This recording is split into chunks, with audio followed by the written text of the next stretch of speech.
Wakey, wakey to a day stinky. Oh man. Marconi just woke up. I'm a He sleepyhead. was a sleepy. I need to I woke got up. to woke up.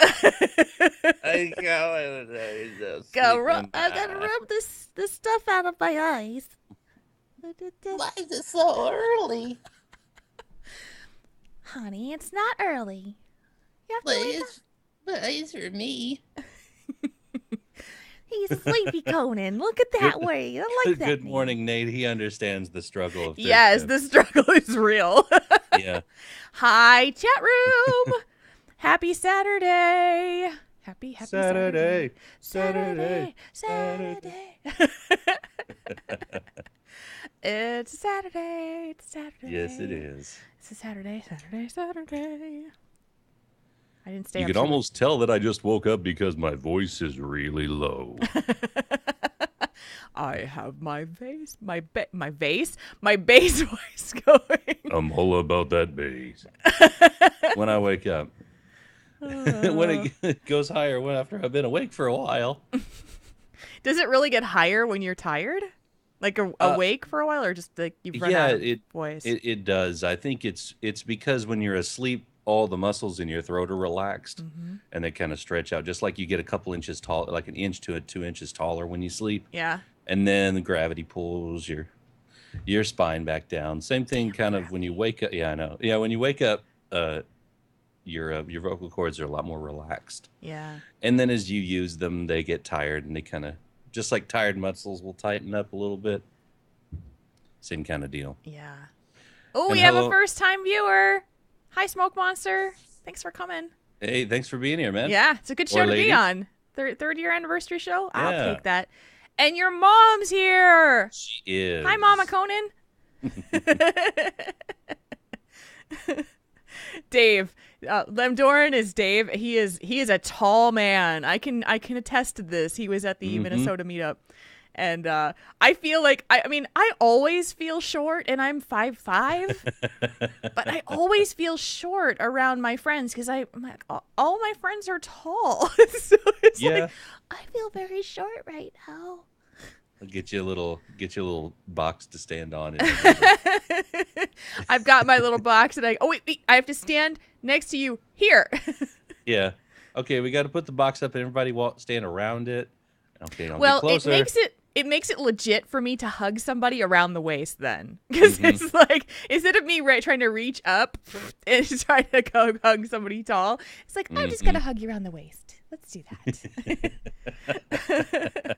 Yes, Nate is taller than me. I mean, I don't ever think I was short. Like 5'5", I didn't think I was short, but I guess, I guess I am. But then I run into Just know people a like lot of tall Zeph people. and Robin, like, who are just tiny, and it's like I feel like a monster. Wait, what, Dave? You're going to BlizzCon? What? Oh, really? Oh, Mark Honan, wait till you meet Dave. Oh, cool. Dave's great. So that's gonna be a fun time, dude. That's gonna be very fun. You're like you met everybody already, and then there's gonna be like 5 million more people that you're gonna meet. Yeah, and Rackpaw's going to be there with me again this year, and he's like 6'4", 6'5". Is he? He's a couple inches taller than me. Good Lord. You found a friend who was taller than you just cuz, right? That was what you did? Well, we met because we were in band and we worked at the arcade together. But yeah, he's a good guy. Gotcha. He's a very nice guy. Dave tackle hugging Marconi. I have a feeling if I know Dave, he's gonna run up to you and he's gonna pick you up. Oh boy. He's gonna try and pick you up. So your back better be in good shape is all I'm saying. It might be in better shape after he picks me up. That might be. It might crack you. Yeah. Yeah, it may put me back into place. That's true. After sitting on an airplane for a while. Yeah, I need to get my ticket for BlizzCon. I need to buy that today. Plane ticket, yeah. Yeah. Need to get that. I think I'll be there about noon on that Wednesday. Cool. I want to get in early so that I can relax and change my sleep schedule a little bit if need be. Because I'll kind of like what with with Nerdtacular, I'm working till about 1 or 2 in the morning, and then driving a couple hours back straight to the airport, and then getting on a plane, and then getting there like 11 local time. So basically, you're going to try and sleep on the plane, and then it's just going to be whenever sleep decides it wants to arrive. Pretty much, yeah. That's kind of how I had to do it the last couple years. So we'll see. What day am I showing up to BlizzCon? Probably Tuesday. And the reason why is because I may have the opportunity to go with a friend of mine on a tour of Blizzard. Dang. I hate even talking about it because I can't take anybody else with me. I know, that's the bad part. But I feel really bad.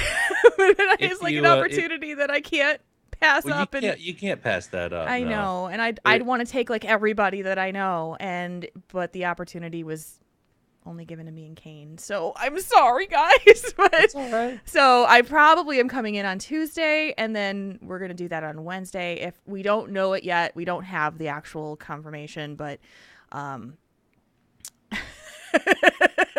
yes, Jay. You know what? If Beyonce's house became a tour, then I would make sure you go instead of me, because you.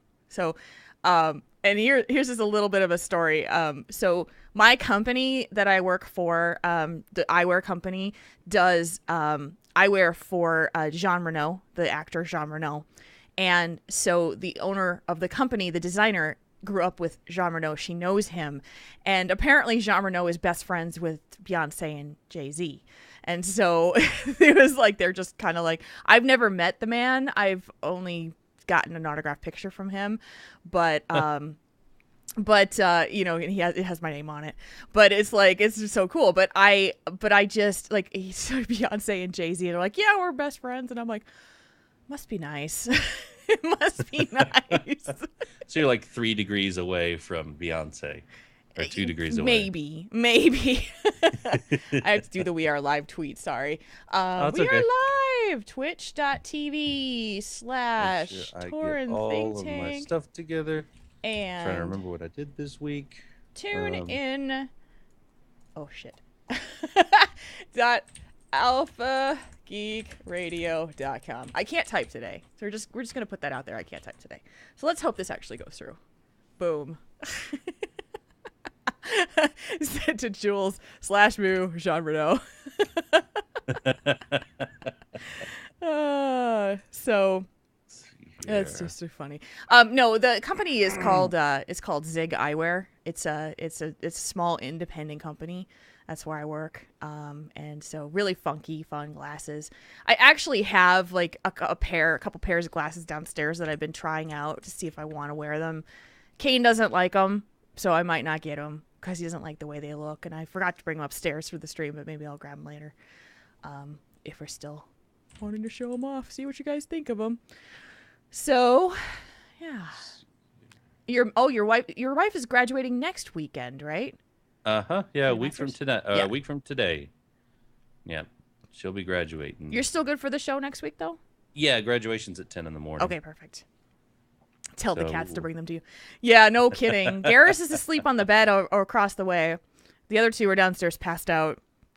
And Kane is working tonight until 10 o'clock, so he won't be here until after the show starts. But I'm not sure. I kind of like them, the glasses, but he doesn't like them because they've got stripes on them, and they're pretty. There's lots of them, and he says that they detract from being able to see my eyes. So we'll see. We'll see what you guys think, because you're like my best opinions ever. So Mark Conan's making his last few notes in here. Yeah, just the last little couple edits, and let's see. Good? All right. Yeah, I should be good. All right. So, chat room. You guys are in on the interesting thing. It's very likely that we will have something in the front of the show on the recorded side that we don't have ready yet. So it's going to go right into the music when we do this. And so if you want to hear this little thing, grab the download.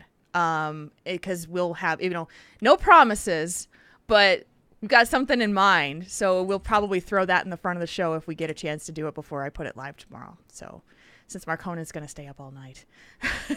Yeah. Because he does that thing to try to keep himself going. I do that every once in a while. I kind of held your feet to the fire here, but no promises. Yeah. How's that work? Oh, that works. I'm explaining why it's going to sound a little bit different. So yeah, and plus, it gives them a chance to download it. To download it. Keep our numbers up, guys. Keep our numbers up. Hi, Anthrax 490. All right. Where's the actual join page for the CTR guild? The join page. It's CTR or converttoraid.com/guild. Okay. And then there's a join the guild link. Trying to find it because someone asked me on Twitter, "What do I do to join the guild?" Mm-hmm. And Nate trying just to put it in find there. one. Good deal. There we go. Converttoraid.com/apply. Yes. You can start with the with the guild page, and then there's a link to that too. Yep. All right, sound check. Quick sound check. Here we go. Sound check. This podcast is a part of the Signal. Good deal. All right. You ready? Yeah. Let me just stretch one last time. Get waking up. Kermit Oh, Grand Nagus, you're like the best. You come and hang out with us at 4:00 in the morning. We love you guys. No matter what time you come see us, we love you.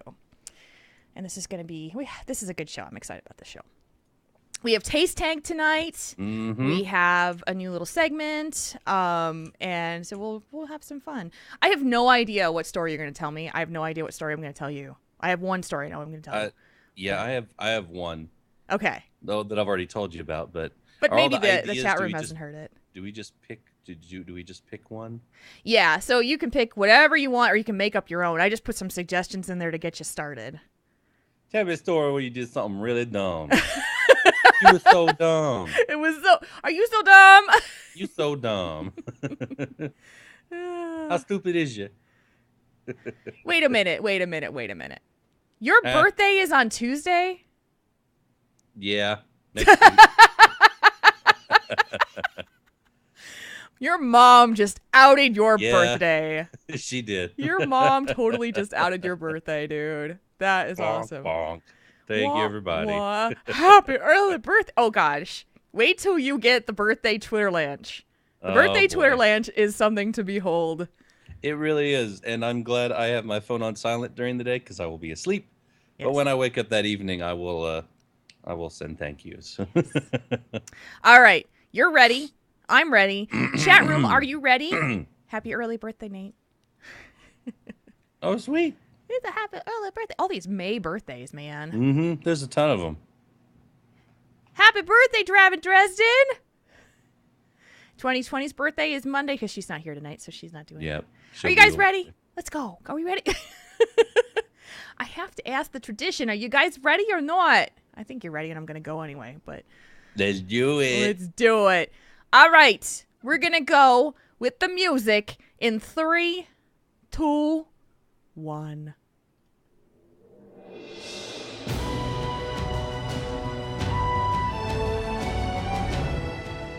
You're listening to Tauren Think Tank, the World of Warcraft podcast for you, the World of Warcraft player.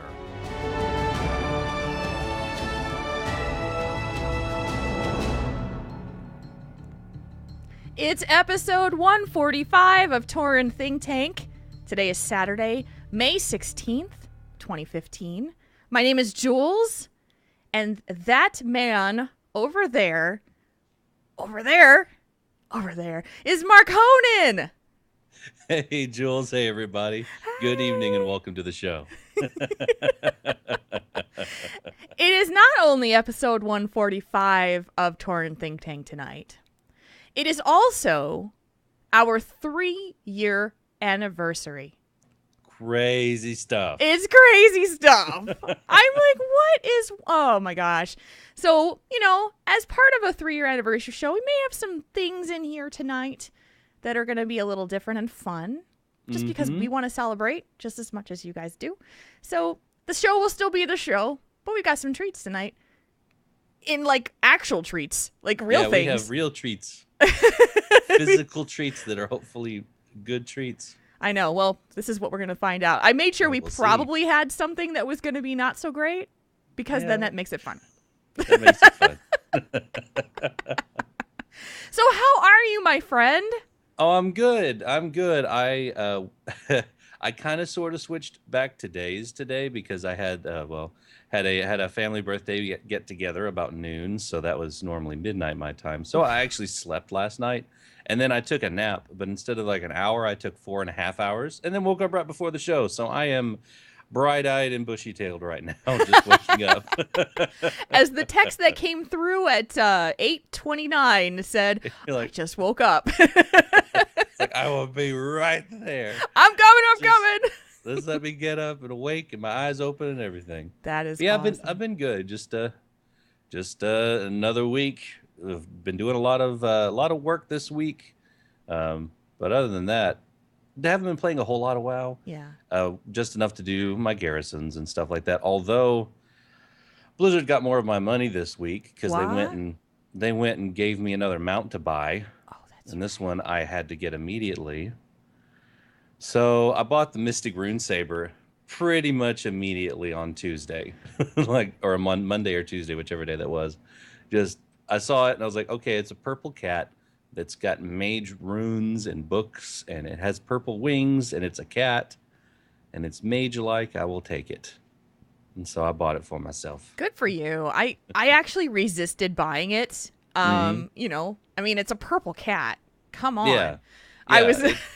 You should already have it. I should. I mean, I'm going to blame the fact that I got distracted this week and I was really busy. And so I didn't spend the money because that's probably a good thing. I mean, I'm going to get it. I mean, duh. Oh, yeah. I'm going to get it. Yeah, you'll get it eventually. It's just didn't get it. And it is awesome. The runes like twinkle on and off. They strobe. It's really neat. Flying purple kitties. Yeah, flying purple kitties. I bought another one of the TCG mounts this week too. I got the Corrupted Hippogriff, so two more added to the collection. But I finally did do something. I finally got all of the elemental runes I needed for the legendary quest and finished it out. I got Garona this morning. Dude, Mm-hmm. That's Finally awesome. Done. Finally done. I had a bit of a handicap at the beginning because I didn't realize that you could get the runes. I didn't really think to run Blackrock Foundry on LFR to get the runes for myself. So I'm a few weeks behind everybody else, but that's okay because I'm not missing anything now. I'm kind of caught up and waiting for 6.2 to come out. You know, it's funny because I raid every single week and I am still behind on those runes. Really? I still haven't gotten the 3 tablets yet. I'm very close. I think this week I'll get it. But I don't run LFR except for... Oh, that might be why. That's why. I'm going to run LFR this week, and I'll talk about that in a little bit. But I don't really run LFR, and so it just, I realized that I'm like, I am so behind on that legendary quest, and I really got it. Just don't care. So. Yeah, I mean, you know, it's not like, you know, it's a requirement. You know, like the last expansion, everybody was requiring their capes to do anything. Like, oh, we need a healer for a 5-man normal dungeon, must have cape. What? You don't need that. Just bring somebody along. But yeah, it's not as much of a you must have this right now. I'm pretty sure once 10 Jungle comes out, there'll be people demanding that you have your ring for LFR. Yeah. Like right away. Like you should already have it by now. Quit being a noob. Well, come on, guys. What if it's an alt though? Come on. I mean, seriously, that's not cool. If you're running LFR, not that anybody is going to kick you out of LFR because you don't have your ring, because it's not like they're picking the team. But but at the end, you know, I'm sure that will be the case where there's people inspecting saying, "Why don't you have the ring?" I mean, I would think people were going to be leveling alts. Yeah, because I didn't get the cape on any other character except for Markonnen. Right. I never finished that out. Now they made it easier this expansion to get it for alts, because once you've done the step on your main, your alt I think gets it at a higher drop rate. Yeah. For the abrogator stones. The alligator stones. At the alligator stones. So I may do that with my pally eventually. But good. Yeah, just doing that, and that's about it for for WoW stuff. What about you? How'd the cats do this week? The Cats on Fire did well. We decided that we were going to continue. We still need to get Black Hand down. But we still have people who just haven't gotten tier bonuses, and so they really wanted to get tier bonuses for the tier gear. So we went back and we just did another round of clearing bosses on normal. But we do have folks who come with us who have that special little thing that opens the door to right to Black Hand when you zone in. Like you can, it's part of a quest line that you've got to do, and collect things throughout the instance. And then, or the raid, and then you can get this. I don't even know what it is, but they call it the door trigger.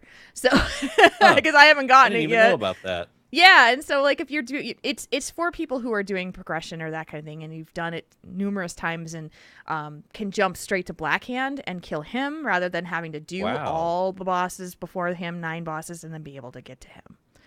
That's really cool. Mm-hmm. That's really cool. That helps with burnout, I think. It does. And and so this week when on Monday night, we are going straight to him and seeing how far we got. We've gotten him down to 49%.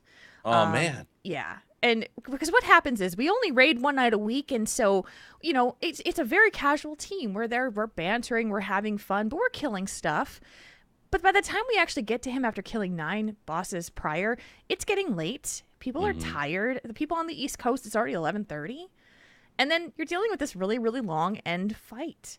And it's kind of frustrating and tiresome. And so I want people to be able to kill it, but you got to be fresh and ready to roll. Yeah. And so that's what we're planning to do with that. We're ready for Black Hand. And, I've just really enjoyed the camaraderie of this team. We're not pushing for any kind of high level achievement at all. It's just we want gear and we want to hang out with each other one night a week and have fun and laugh and make each other laugh. And that's what we do. So it's been great. And then but my spare time when I have it, I've been spending a lot of time in Heroes of the Storm. Very cool. After last week's stream that we did, where I had friends that were playing Heroes of the Storm, and then we went up against Azeroth Roundtable's team, it's kind of got its hooks in me. So I have just been having a blast, and so I've been trying different characters and reading a lot of stuff online about builds, and so it's finally got its hooks in me.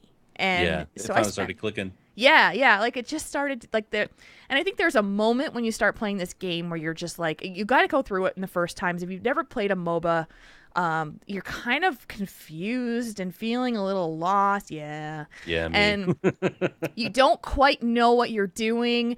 And then there's a moment where something like either the character or even just the game concept itself just kind of clicks in your head. One or the other, or probably both. And then you're just like, I get this, and it's so freaking fun. That's awesome. Yeah, and so and it's most fun when you're playing with your friends, with people you can coordinate with on voice chat, and so it's been and I play with Nate and Arcane and Midnight and Ladra and Team Spider Pirates is the name that we kind of have this, and Kalani's played with us, and so it's been just a blast. I have so much fun with that game. So it's been a nice little bit of break from doing something else. So so that's what I've been up to in the game. Last night, if you guys hadn't seen it, we did do a stream as a thank you to our patrons and our fans. And we had our friend Kalani, who is on our team. He's been friends with me for 9 years, and he plays piano beautifully. So we decided that he could come on and play piano for you. And it was fantastic. We had so much fun last night. I gotta tell you, it's literally just listening to music and watching him play and having him play the songs that we love. So check out our YouTube channel if you want to check that. It was really, really fun. We just had a blast with that. And I know we're going to do that again. We got 2 pages of requests from people who wanted to hear certain things that he didn't know how to play yet. So that was a blast. Thank you to everybody who stopped by for that. Yeah, that was a whole lot of fun. It was. So, okay. So here's what's going to happen tonight, and then I'll get into first, let me talk about some of the things that are going on. Number one, the Pen Pal program is back open so that you guys can sign up. So it is up again. It is open until May 31st. If you want to go to tiny.cc/TTT-PenPal3, the TTT Pen Pal program is a way for you to sign up, be matched with a new WoW friend, get to know them like the pen pals of yore, writing emails back and forth.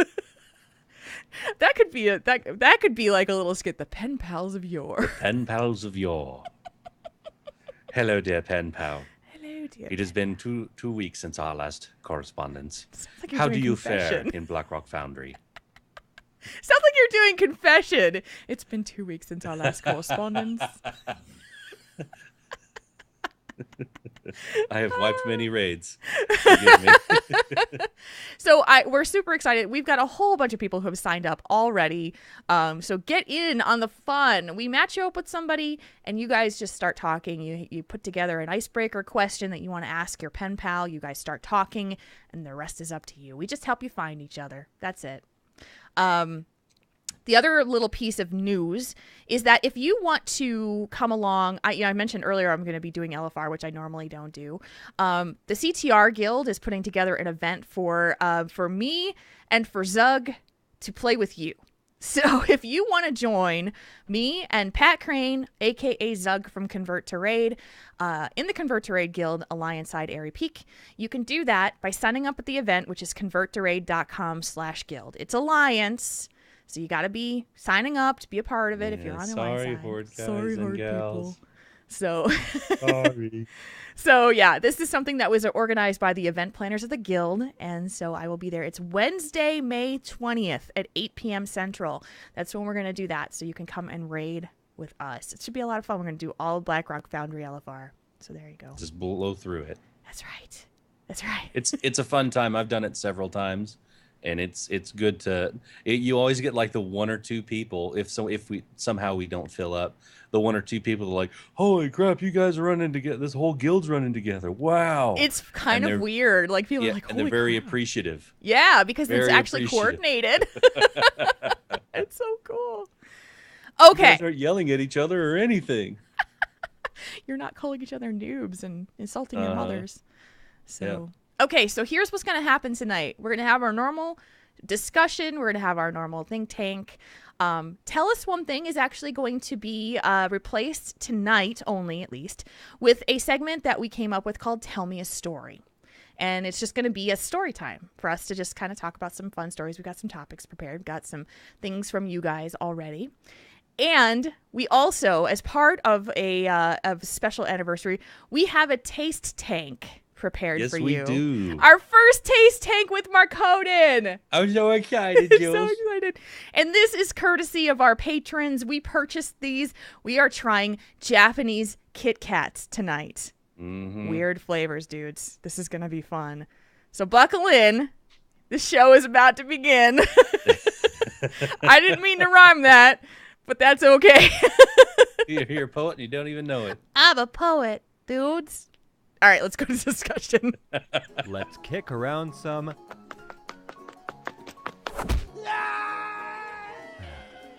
ideas, not gnomes. All right, it's discussion time. This is the part of the show where we get emails from you about a discussion topic, some kind of thing to think about, getting your perspectives. Sometimes it has a little advice component too, because you know what? That's what we do. So here we go. Here's our discussion question of the night. Hey, Triple T. It's me, Samuel, again, with a small discussion question that's been on my mind for a while now. It's on the quality of human personality and how it reacts to rejection by other people. To begin, I would like to share a bit about myself. I'm in high school, currently a freshman. Over the years of junior high and this year of high school, I have made attempts towards beginning a relationship with young women who I liked. However, each time, either I got rejected or started a relationship which quickly ended with a lie. The first few times, the rejection stung, but after a while I got used to it, to the point of almost shrugging the rejection off of my shoulder. To get to the point, my question is the following. Am I a bad person for shrugging the rejection away? did I never really care about them? I know I had feelings for them, but were those feelings really enough to justify me pushing for a relationship? Thank you so much for your time, and I hope to see you all at Nerdtacular. From Sam. So, rejection and and dealing with and handling rejection properly. I feel like I just feel for Sam. I mean, it just kind of, because of the way this show is going to be structured tonight, and we're kind of going back into some, tell me a story from the time when, my brain has been more in that realm. And it's funny because today I was going through stuff in my basement, and I found a whole bunch of stuff from high school and college. Oh, wow. Including boxes and boxes of notes. The whole thing where you used to pass notes in school. I have boxes. Oh, analog text messages. I Yes, remember sir. those. I remember those. And so my brain is very much in 25 years ago. And it's just, and that's an interesting place to be. But so I'm in that place with Sam because in high school and junior high and that kind of thing, it's a very difficult time for It really is. learning how to interact with people. And then it's also, at the same time, it's very, very similar to what we deal with now as adults. We just know more. Mm-hmm. We just know better. So, analog text messages is like the perfect way to put that. So do you think that Sam is a bad person for shrugging the rejection away? I don't really think so. It seems to me like he's got a better grasp on the bigger picture, which is something I did not have at that age. Mm-hmm. Because when a girl broke up with me or something happened, it was the end of the world. It was very tragic. And I didn't know how I was ever going to come out of it and survive to the next day, let alone the rest of my life. It was a big deal. And, I think he understands, if he doesn't consciously understand, he understands it a little, maybe innately, that's the point of dating, is to kind of figure out what you like and who you like and the qualities and the people you like. So, if it's kind of, if it doesn't work, it doesn't work. It's not the end of the world. You're just, well, it's fine. We're not, we shouldn't be together because we're not, we're not compatible, or, and it's not, I don't think it's bad to, and I know you have feelings for people. I still look back at my ex-girlfriends, who almost all of them are still my friends on one form or another. Yeah, I mean, and because we got along. That's why we were dating, and so we're friends. But and I still look back fondly at memories from them. But you have also the things like, well, we wouldn't really work together as a couple or anything, so that's why it didn't work out.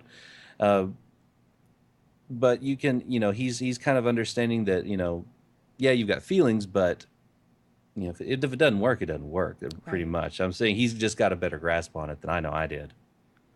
It's what I think is very what you learn when you get older, and because you don't have the experience of it when you're in school, is that your perspective and your circle of people that you interact with is very finite. Mm-hmm. You only have really your family, your friends, and your neighbors. And because you're limited into what you can do in your world as a preteen and teenager, you have rules, you have restrictions. Your parents aren't going to let you just wander off somewhere and just start hanging out with a group of random strangers. So you have only a certain perspective of certain people. That's it. Mm-hmm. And I try to instill this on Kiddo, and it's the same thing. She's 12, and it's like when she gets negative comments from other kids, it's like the end of the world, because she has to see these people every day. She can't just say, I'm going to put my head down and pretend that I don't see you, or I'm just not going to be around you anymore. She has to. Yeah.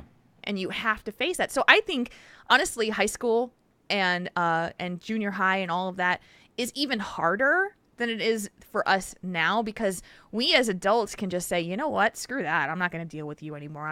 I can choose not to have anything to do with you if you hurt me or you reject me, I can just move on. And you know, unless you're in a place like your workplace where you have to see that person. That's what I was going to say, unless it's your work. Right. So, and that's why workplaces have like policies and things like that about fraternization and HR departments for when they don't listen to those. Right. So yeah, the hardest part about when you connect with someone and they reject you is that you have expectations. You have a perspective of what the relationship is, but a lot of times because you are at an age where you're just still trying to figure your crap out, you can't be honest with anybody because you can barely be honest with yourself. You don't even know what's going on in your own body and your own brain. And so to try to communicate, I feel, I remember dating a guy in high school and he was very interested in me. And I did not have a very high opinion of myself. And he was not my type. He was a good friend. He was not the kind of guy that I would feel like I would want to bring home to mom and dad, even though they knew who he was. And, was he a bad boy? He was kind of... It wasn't that he was a bad boy, but he came from a family that was very low class. And not that that's, they were just not, he didn't apply himself very much. He was lazy. He wasn't going to go very far. I was in honors classes. I was going to college. He was never going to go to college, that kind of thing. It was just different, just not the right fit. Different life tracks. Right. And so, and my parents knew him. If mom and dad are listening, it's Tommy. Do you remember Tommy? So, but the hard part of it was that he was super interested in me, and I kind of went along with it, and I really didn't want to date him. I just didn't. And eventually I broke up with him, and he was just devastated. Just completely devastated, to the point where I was sitting in my classroom, my English class, and he showed up outside the door with his face pressed up against the window, staring at me. Oh, wow. Talk about intimidating. I was going to say, did he have a boombox above his head? I was waiting for that, but but it's just him creepily staring at you. Oh, he cried, and I was just like, I felt so bad, but it wasn't the right fit, and I couldn't verbalize that to him. I couldn't verbalize to say, you're a really nice guy, but I don't really think that we're the right fit. And I don't think I'm the one for you. I'm 15? How do I say that? How do you say that? So it's hard. And so, but rejection is kind of part of the deal when you're in school, because you're going to be dealing with people who are just like yourself, confused, unsure about what you want. What you want one day is just completely not the other way. But the things that you do with rejection in your teen years can very much carry over into your adult years. Very much so. To the point where it can cripple you and make you very difficult. It makes it very difficult for you to try and to succeed, to put yourself out there.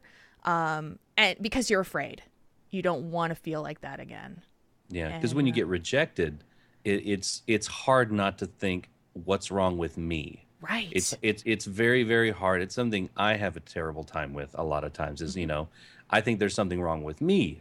I think, well, what could I have done better to not have this happen? And that's not always the case. You probably didn't do anything wrong. They probably didn't do anything wrong. It was just not a good fit, like Jules said, but that's the thing where it can really cripple you later on. You get this fear of rejection build up. If you're always afraid someone's going to hurt you, then you kind of get this callous around you saying, well, why should I even let anybody in if I'm just going to get rejected again? Why should I put myself through all that? I'd just rather just leave that behind me, not mess with it anymore. What's the point anyway? Why even bother? And you fall into that. And that's a hard thing. That's a hard thing sometimes to not fall into. It's even harder to fall out of it. Yeah. It makes it very difficult the more times that you don't deal with that feeling and work through it and accept it and realize what it really is that it's not about you always. It's about the other person more than anything. It's about them. Anybody who makes a decision to do something to you that's going to hurt you has something to do with them. A while ago, I talked about there was a book that I was reading, and it was from Don Miguel Ruiz called The 4 Agreements. And one of the 4 agreements is literally this: never take anything personally. Anything. And it's pretty extreme when you think about it. Yeah, that is pretty extreme. Because when you think about this, it's talking about you don't take compliments personally. You don't take insults personally. You don't take anything personally. But what it does is it allows you to find your self-worth within yourself. You don't require anybody else to have to buoy you up or let you bring you down.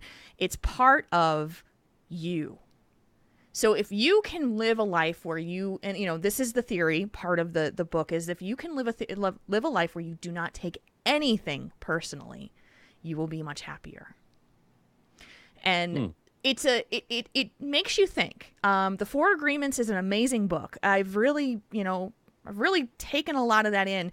It's hard to practice it. It's hard to put that into context of your life. But when you read it, it makes a lot of sense. And then you're like, oh, that's kind of hard. Yeah. Because it is like if someone does something to hurt you, we are programmed to say, well, was it me? Did I do something? Was it my fault? What can I do better? What could I have done differently? Well, and if you realize that it's just a part of them, that it is all about the other person and nothing about you, then you will be much happier. So, because you won't have that weight over you. Exactly. It sounds very selfish. It sounds very like, I'm not going to let you touch me. But in a way, it does kind of feel that way. Yeah, but and it's hard for me to articulate it because the book does it a whole lot better. But hopefully, I've ticked your interest a little bit about it. It makes a lot of sense when you read the examples about what it is, because they also talk about being used. You have your word. Your words are power. What you say is power. And so if you use your word in a positive way, if you always mean what you say and you do it positively and be true to your word, then you will never have unhappiness, because you will always say that. It's a wonderful read for a teenager. It's a little deep, but I would say absolutely take a read. It's by Don Miguel Ruiz. It's called The 4 Agreements.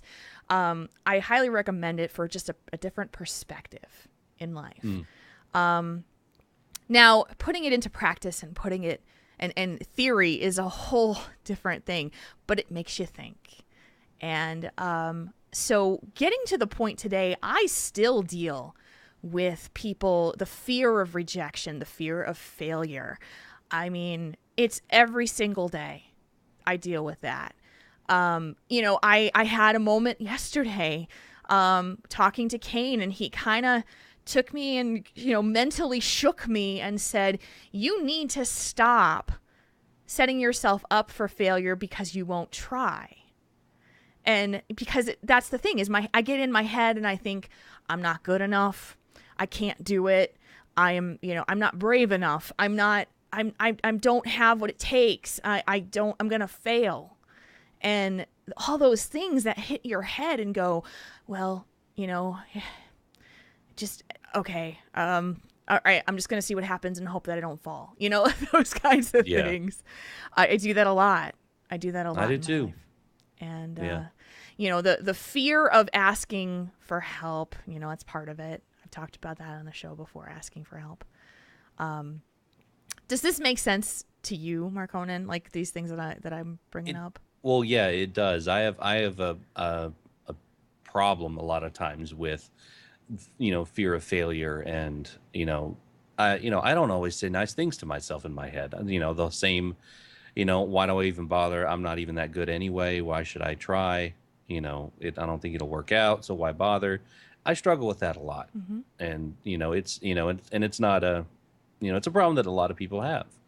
But I think he's got a pretty good grasp on the. I think Sam's got a pretty good grasp on the context in which he is, as far as his relationships go.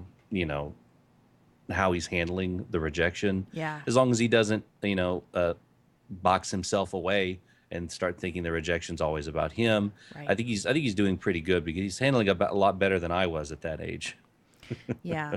And the thing, the opposite side of this is that there's a contingency that I worry about, especially with I'm going to go with the youth of today argument. Mm-hmm. But I think that a lot of times in this current generation, there's a lot of parenting going on where there's protection against failure. There's things, setting up examples and situations so that the child doesn't fall, doesn't fail, doesn't get rejected, and doesn't know then how to handle it as an adult. And, so just as rejection and failure is difficult to handle, it's necessary.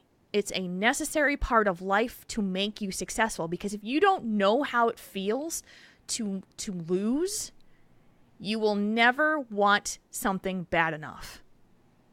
You will never want to try hard enough to get it because it's worth it. For an example, like when I was in college, all of my classmates were rich kids. They all had cars. Their parents bought them a car. I didn't have a car for 4 years in college. My parents drove me back and forth. My friends drove me back and forth for getting, because I lived an hour and a half away from my school. I didn't have a car of my own until I graduated, and I bought it myself.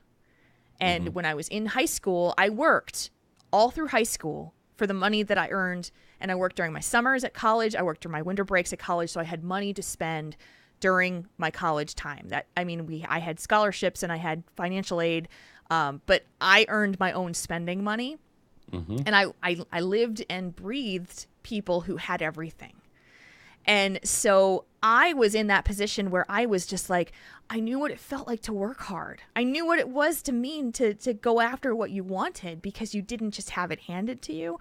And nobody just set me up to say, here you go, you're successful. I mean, I had to work for it. And I've told my parents this 100 times. I am very, very grateful that I've had that.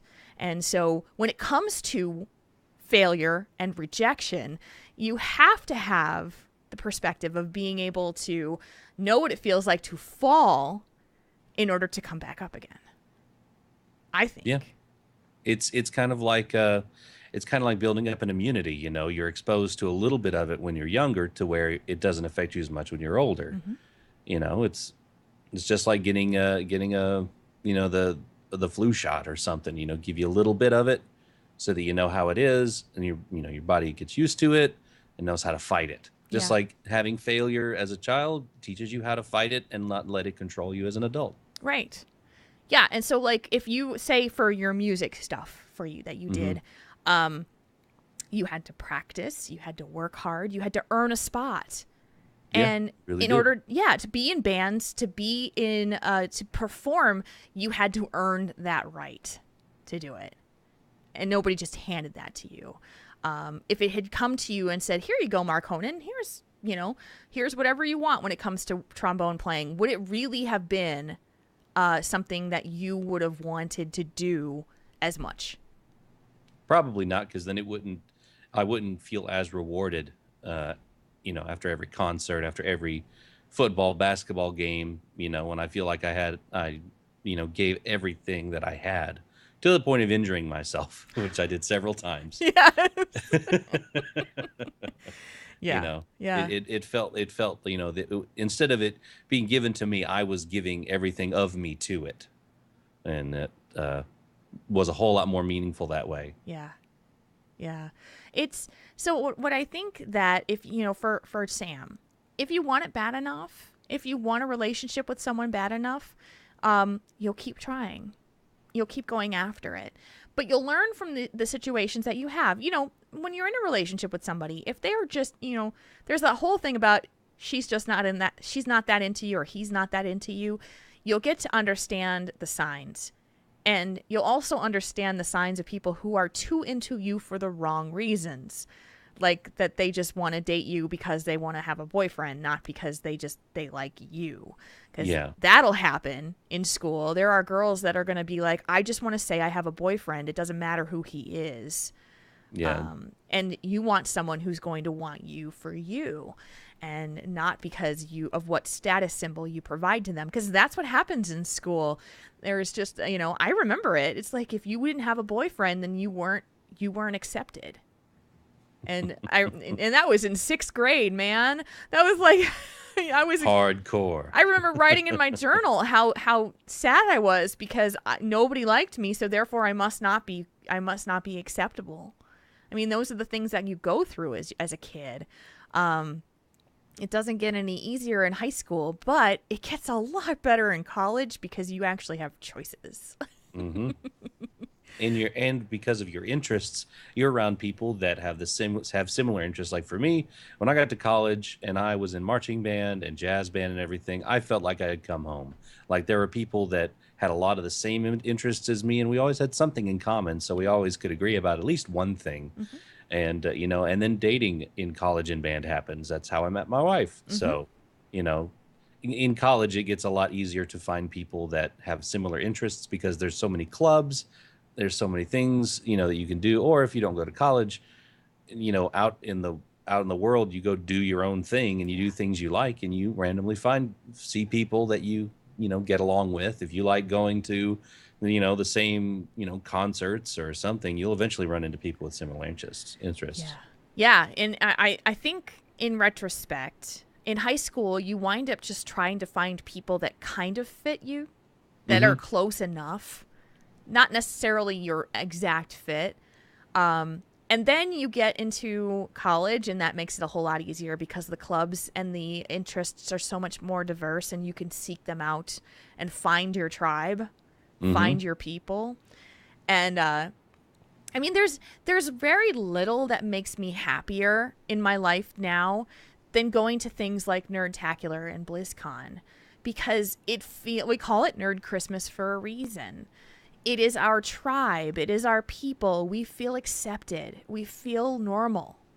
And I think a lot of us as nerds and gamers have felt that we just don't fit in to a lot of circles, and we have to fit into the workplaces that we spend our time in.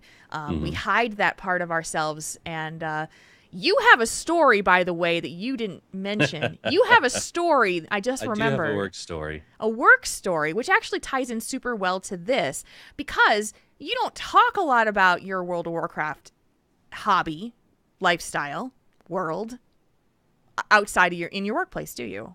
No, my boss plays WoW, and so I talk to him about it. Yeah. But I keep it. It's not like I hide it or anything. But a lot of guys at work, though, they'll give me crap about it. How I don't go out drinking with them every weekend, and I'd rather just play WoW or go see whatever random restaurant this city has and other stuff like that. So it's, they have. I do talk about the podcast a lot.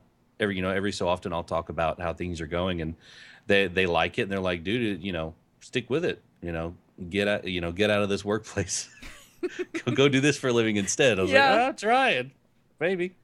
But yeah, so just as far as the gaming stuff, I don't really talk about it a whole lot because we don't really have any gamers on my team. Right. We have gamers, but they're mostly like Call of Duty, Destiny, all these other kind of larger tentpole games. Sure. But tell your story, because this one's great. Oh, you want me to tell it right now? Oh no, that's later. Yeah. Okay, yeah, that's later. Gotcha. We'll tell that story later. Okay. Sorry, let me pull that back. Sorry, I didn't realize that was your tell me a story. Okay, never mind. Kind of tie. So you kind of know what the theme is. For right now, that's the tell me a story. All right, there we go. So that's what I think. When you think about perspective, and Sam, as a freshman, I think you have a lot of perspective, more than most.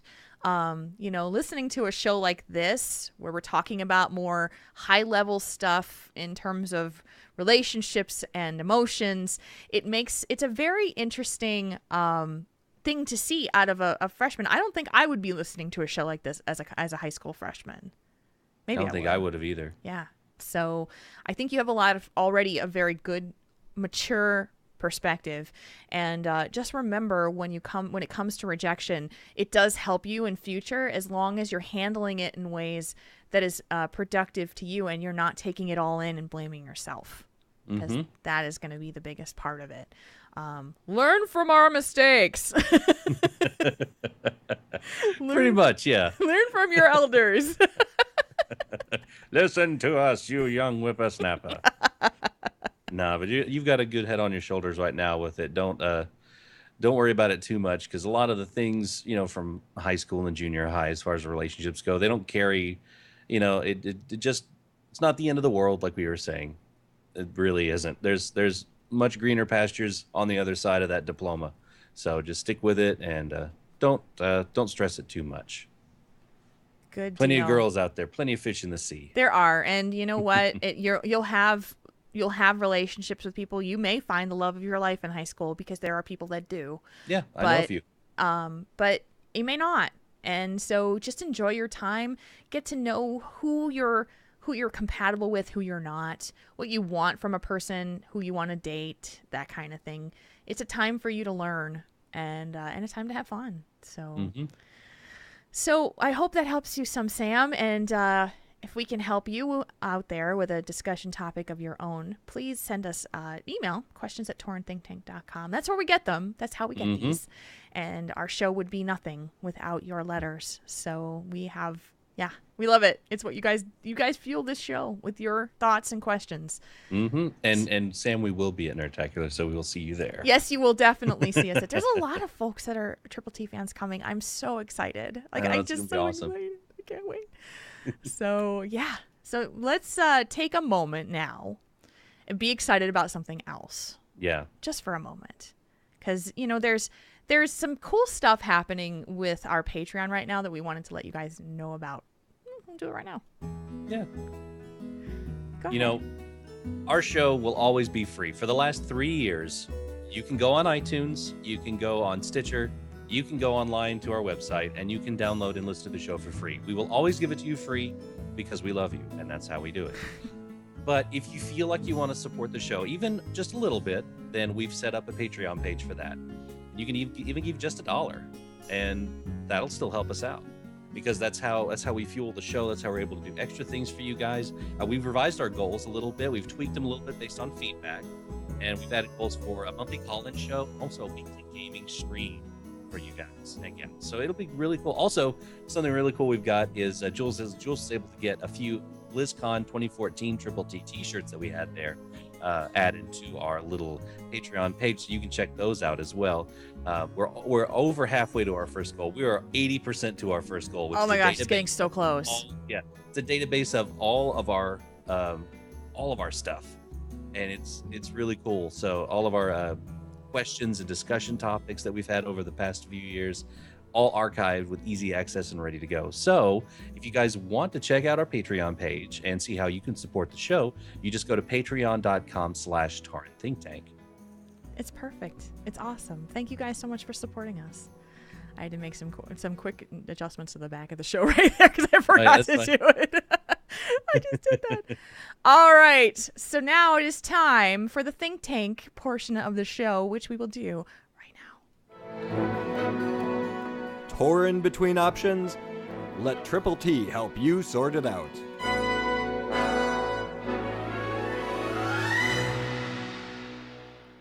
The Think Tank part of the show is a direct advice question from you, and something for us to ruminate over. Here we go. Here's our question for the week. Hello, Triple T. I've been meaning to write in and ask for advice, but I just have not set aside the time to do so until now. What I'm seeking advice for is, under my circumstances, I am managing a mental illness in a healthy way. Am I managing my mental illness in a healthy way? A little context is in order. I'm an over-the-road truck driver, have been for 11 years now. I may have been diagnosed with bipolar about 6 years ago, but I think that is a misdiagnosis, as you may or may not agree. DOT regulations prohibit the use of most medications commonly used in the treatment of mental illnesses. I do not have a therapist, mainly due to that I'm over the road for 30 days or more at a time. I'm divorced with young adult children, and few still live with their mother. I have a good relationship with my ex. There is no issue with visitation of the children still in high school. I'm sure I'm leaving out some critical information. My issue is I have 30 plus specific suicidal ideations each day. I don't mean the thought of wanting to die, but specific ways to accomplish it. I want to assure you that these thoughts are only self-harm and never involve harming others to do so. If thoughts to harm other people would start to intrude, I would stop driving. This used to be a drain on me and caused me to be very depressed, as you could imagine. About 3 years ago, I had, for lack of a better term, an epiphany. Up till then, I tried unsuccessfully to fight and dismiss these thoughts. What I came to understand is that these thoughts are a product of the chemical makeup of my brain and will be with me for life. They are of me, but I don't have to live within them. Along with the epiphany, I developed a way to deal with these suicidal ideations. It's a 4-part process: acknowledge, evaluate, appropriate reaction, then move on. I first remind myself to acknowledge that this thought is a product of my mental chemical makeup. I then evaluate the root of the thought and determine if it's a valid reason to have a negative emotional reaction to. I then determine what would be an appropriate reaction in the future. Then I move on. Writing this, I realize how simple this really sounds, but it's not just working, but working extremely well. Since I've started doing the above process, I have been in such a better place. I am very seldom depressed, and when I am depressed, it's not an overwhelmingly long-lasting thing. I still have the suicidal ideations, but instead of swimming in them for what seemed to be like an eternity, I pass through them in less than a minute. For the first time in my life, when I tell someone I'm having a fantastic day, it is the truth. Thank you for all that you do. From Fracta from AIE. So his question's at the top of the show, and it's more at the top of the letter. Is he managing his mental illness in a healthy way? Let us both repeat this now. Marconin and I are not experts. We are not psychologists. We are not doctors. We are not professionals in any way. So our opinions following here are going to be evaluations of his letter and his thoughts, but we are not providing any medical advice whatsoever. So just a disclaimer. Yes, one that we need to put out there every once in a while. Yes, and because and we certainly appreciate the level of trust that you have in our opinions and our advice, but this one is definitely something that is not specific to our expertise at all. But from my outside opinion, I see this as, the epiphany itself is amazing. Amazing. Because a lot of people have a problem seeing, when you're in a depressive state, you can't see anything beyond what you're dealing with in your brain. And, we talked about this before, depression lies. It tells you things that is not true. It tells you terrible things to yourself, to do to yourself. It's a horrible disease. And he's absolutely right. It's the chemical makeup of someone's brain. So I'm astounded at this clear plan that he's put together, and that he's being able to evaluate it so objectively, because you're dealing with emotion here when you're thinking about killing yourself. It's pretty scary. So the one thing I'm going to put myself out there a little bit, because I think that this happens to everybody. I've read things about this. But have you ever had a moment, say you're driving along in your car, and your brain actually says something like, what would happen if I just drove off that bridge?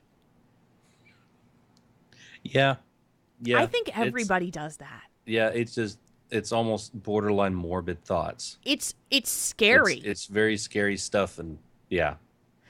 I bat that away pretty quickly. It happens to me occasionally. What would happen if I just turned the wheel right here and went down the ravine? Or just punched somebody for no good reason. Right. Did something really unsafe for myself. Like, what if I stepped off that ledge, down that, off of that? What if I did that? How long would it take? What would I think? Your brain does this.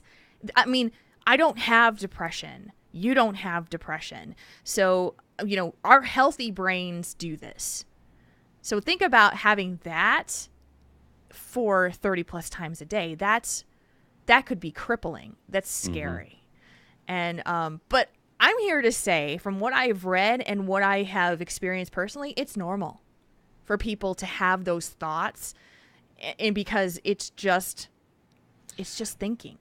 Yeah, it's just thinking. Your brain giving out, possibilities, and thinking about, well, what would happen. Just kind of analyzing a situation, and your imagination taking a cue from that and going even further. Yeah.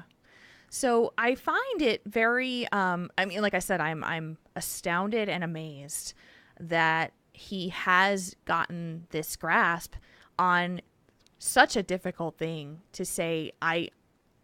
It's literally taking a step outside of themselves and thinking about it from a completely objective, logical perspective. What you're having at this particular moment is a suicidal ideation. Do you really think that this is a good idea? No? Good. Don't do it. It's literally what's happening. It's almost like the old paperclip helper from Microsoft Word. Clippy? Looks to me like you're having a suicidal ideation. Do you want to continue? Or something like that. That's so morbid, but it's true. Sorry, that's what it seemed like. It kind of does, I gotta say. It kind of does. We're not making light of it, but it's that outside voice that is saying in there, and I think that that's pretty amazing. Just out of, so the coach training that I'm going through right now, the coach in me is going to challenge your behavior and challenge your thought process on a couple things. Not about the reframing suicidal ideations, but the reframing about getting a therapist. Because when you say, I don't have a therapist, mainly because I'm on the road for 30 days or more at a time, if you feel that there are, obviously, you're saying to us you have a much stronger sense of happiness, a much stronger sense of yourself and feeling comfortable and lessening your depression.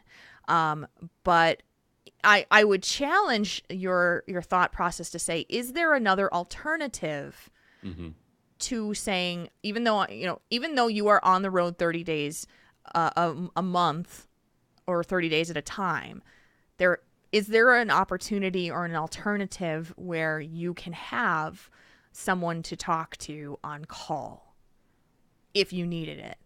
And the reason I'm saying that is because I'm thinking about medication, if it's needed, to just stop them from happening instead of having you have to deal with it all day long. Because 30 plus times a day is you stopping 30 plus times a day to recorrect and realign your thinking. Well, I think didn't he have, like, there was a in the process, sometimes he would stop, sometimes he wouldn't.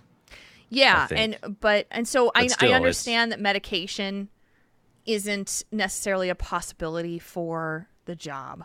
There's just to challenge your thinking a little bit in what is possible and what is not possible.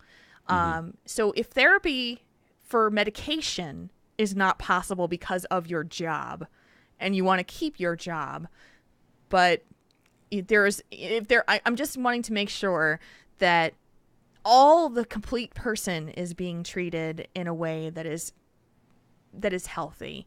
I'm really truly impressed with what has happened here. I just find it amazing. And the little part of me that worries to say, I don't ever want you to miss that one time where you weren't able to correct yourself. It's worrisome in that respect. It's like, I just want to make sure that he doesn't have, you've got a perfect record so far. Yeah.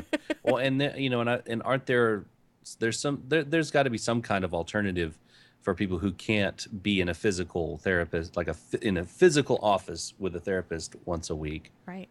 There's got to be some kind of, like, internet thing that may be available that that we could that you could look into. Well, and he can't be the only trucker who deals with depression. Oh, I know he is. I know a few truckers. Yeah. I have one in the family, so I know it can. I mean, heck, even working third shift and being away from family for a couple weeks at a time is depressing. Right. So You if know, you gotta have have a good handle on that. Yeah, and so if you work as a trucker and you have depression, you're not the only one. And so there has to be something, hopefully, that others have done to help manage their depression with medical or professional help. So that's just in that sense, that's all I'm saying, is just to challenge your thinking a little bit on what's possible and what's, because he's saying in absolute, this cannot happen. I'm saying, I wonder if there's an alternative. That's it. Yeah. It's worth looking into at least. Yeah. Giving it a serious look. So, I find it, so really this conversation, I wanted this conversation to come up, and it's not going to be very long because he's really kind of got his own answer. Yeah.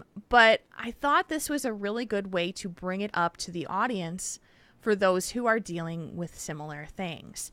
And if his techniques, which sound very successful, is something that you can do along with getting professional support, and to ask your own therapist if you are dealing with this, if this is something that is productive for you, because therapy is not it's not a one size fits all. Everybody has their own things and their own ways to work on that. And I think that we forget that a lot. Therapy is not there's not a blanket approach. It's personal and personalized. So what works for our writer from Fracta may not work for somebody else, but it might be something that could help somebody out there. Yeah. So that's why I put it in here.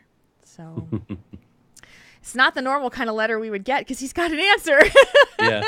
He asks the question and then answers it. But I know. It's good to put it out there anyway. It's impressive as hell.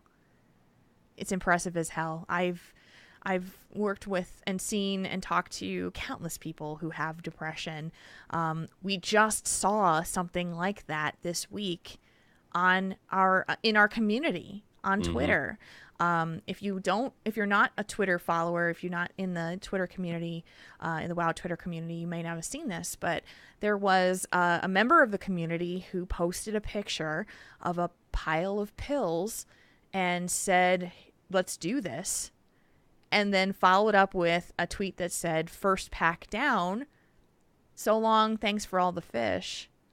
And it sparked luckily it sparked attention, and the users who followed this girl were able to find out her information, get authorities to her home, get her to a hospital, and save her life. And she wrote a post on Reddit afterwards to thank people for what they had done, and explained she said, I wasn't even in my own mind. I didn't even know what I was doing because depression did that to her. She didn't realize in her subconscious, she'd put these messages out there and said, I'm going to do this. And she posted it, which was a cry for help and a message to say, I don't want to die. But it's amazing to see how the brain tricks people, how it tricks people with depression and tells them that it would be better if you were no longer here. And it's so scary, and it's so hard to understand when you don't have it. It's so hard to understand when you don't deal with that. So, but we, as a community, this group of people proved how powerful we are as a team. So, it's just talking a little bit about suicidal ideations. That's why this is even more impressive in my mind, because he can take that and take it aside and say, nope, I know what this is, and it's not good, and it's not going to be in my brain anymore. Nope. Yeah, he can analyze it. Yeah. So very impressive. So Fracta, you have impressed us both. I hope you continue to see success and happiness in your life. I think that's wonderful. So, absolutely. Yes. All right. We had a little bit of a heavier discussion for the moment, and now it is time for us to have a little bit of fun. I don't actually have a bumper for Tell Me a Story. Don't. So I need to knock that out. We're gonna have to come up with, if this sticks around, we'll have to do that. Do that again. Let us know what you think. Yeah, we so we're going to do tell me a story. But first, it's brought to you by the Iron Man Challenge. The Iron Man Challenge is back, ladies and gentlemen, and it's one of the most difficult challenges in World of Warcraft. You level your character wearing only white or gray quality armor. No using potions, elixirs, heirlooms. Most importantly, if you die, you die. No respawns, no nothing. You have to start your character all the way back at the beginning again. A little bit of incentive not to die, isn't it? Yeah, no wah-wah for you. Yeah, no sad trombones for you.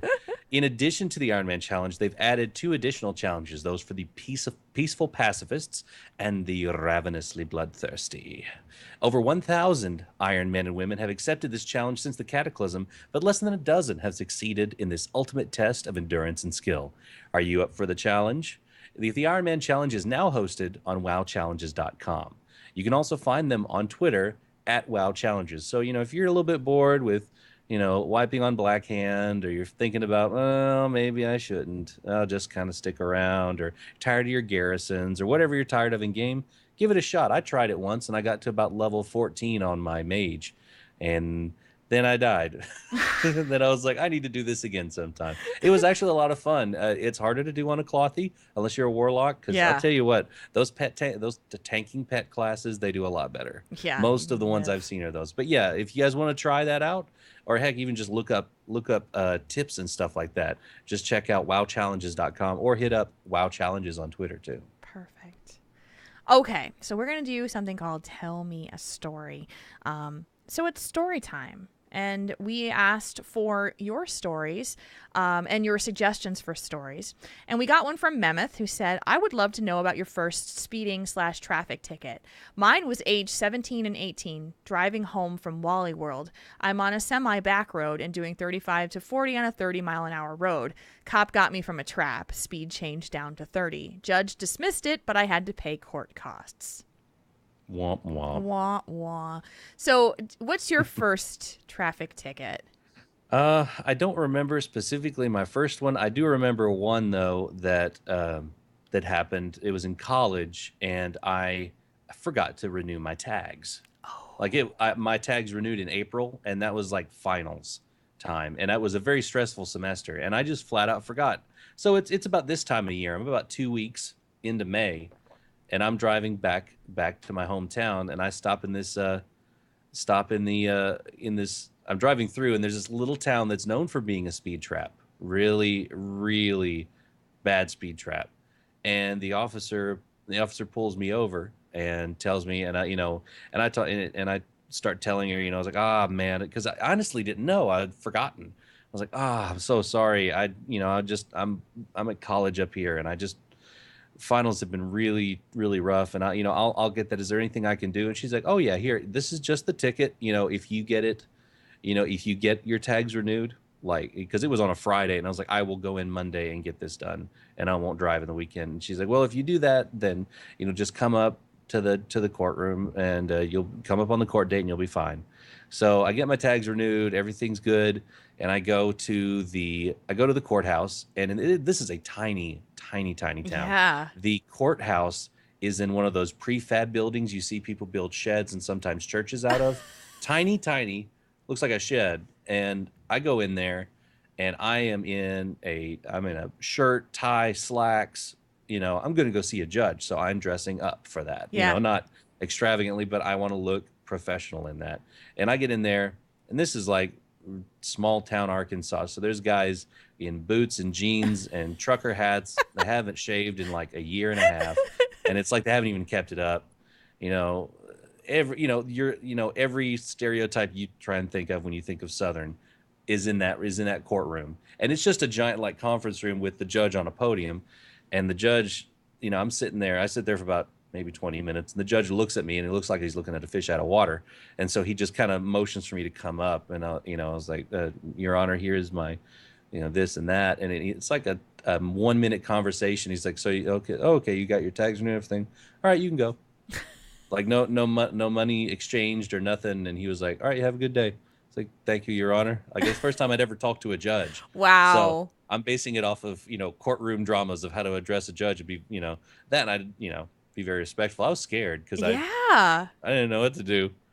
That's funny that they would actually send you to traffic court for. Well, it was just I mean, that's all she said is like, "Yeah, just show up on this date and you should be fine." I was like, "Okay," because I didn't know how much it would cost or anything, and so I'd rather just show up and show him that I did the work, and that it was an honest mistake, and so he was lenient enough in that regard. So that's cool. I'm very appreciative of that.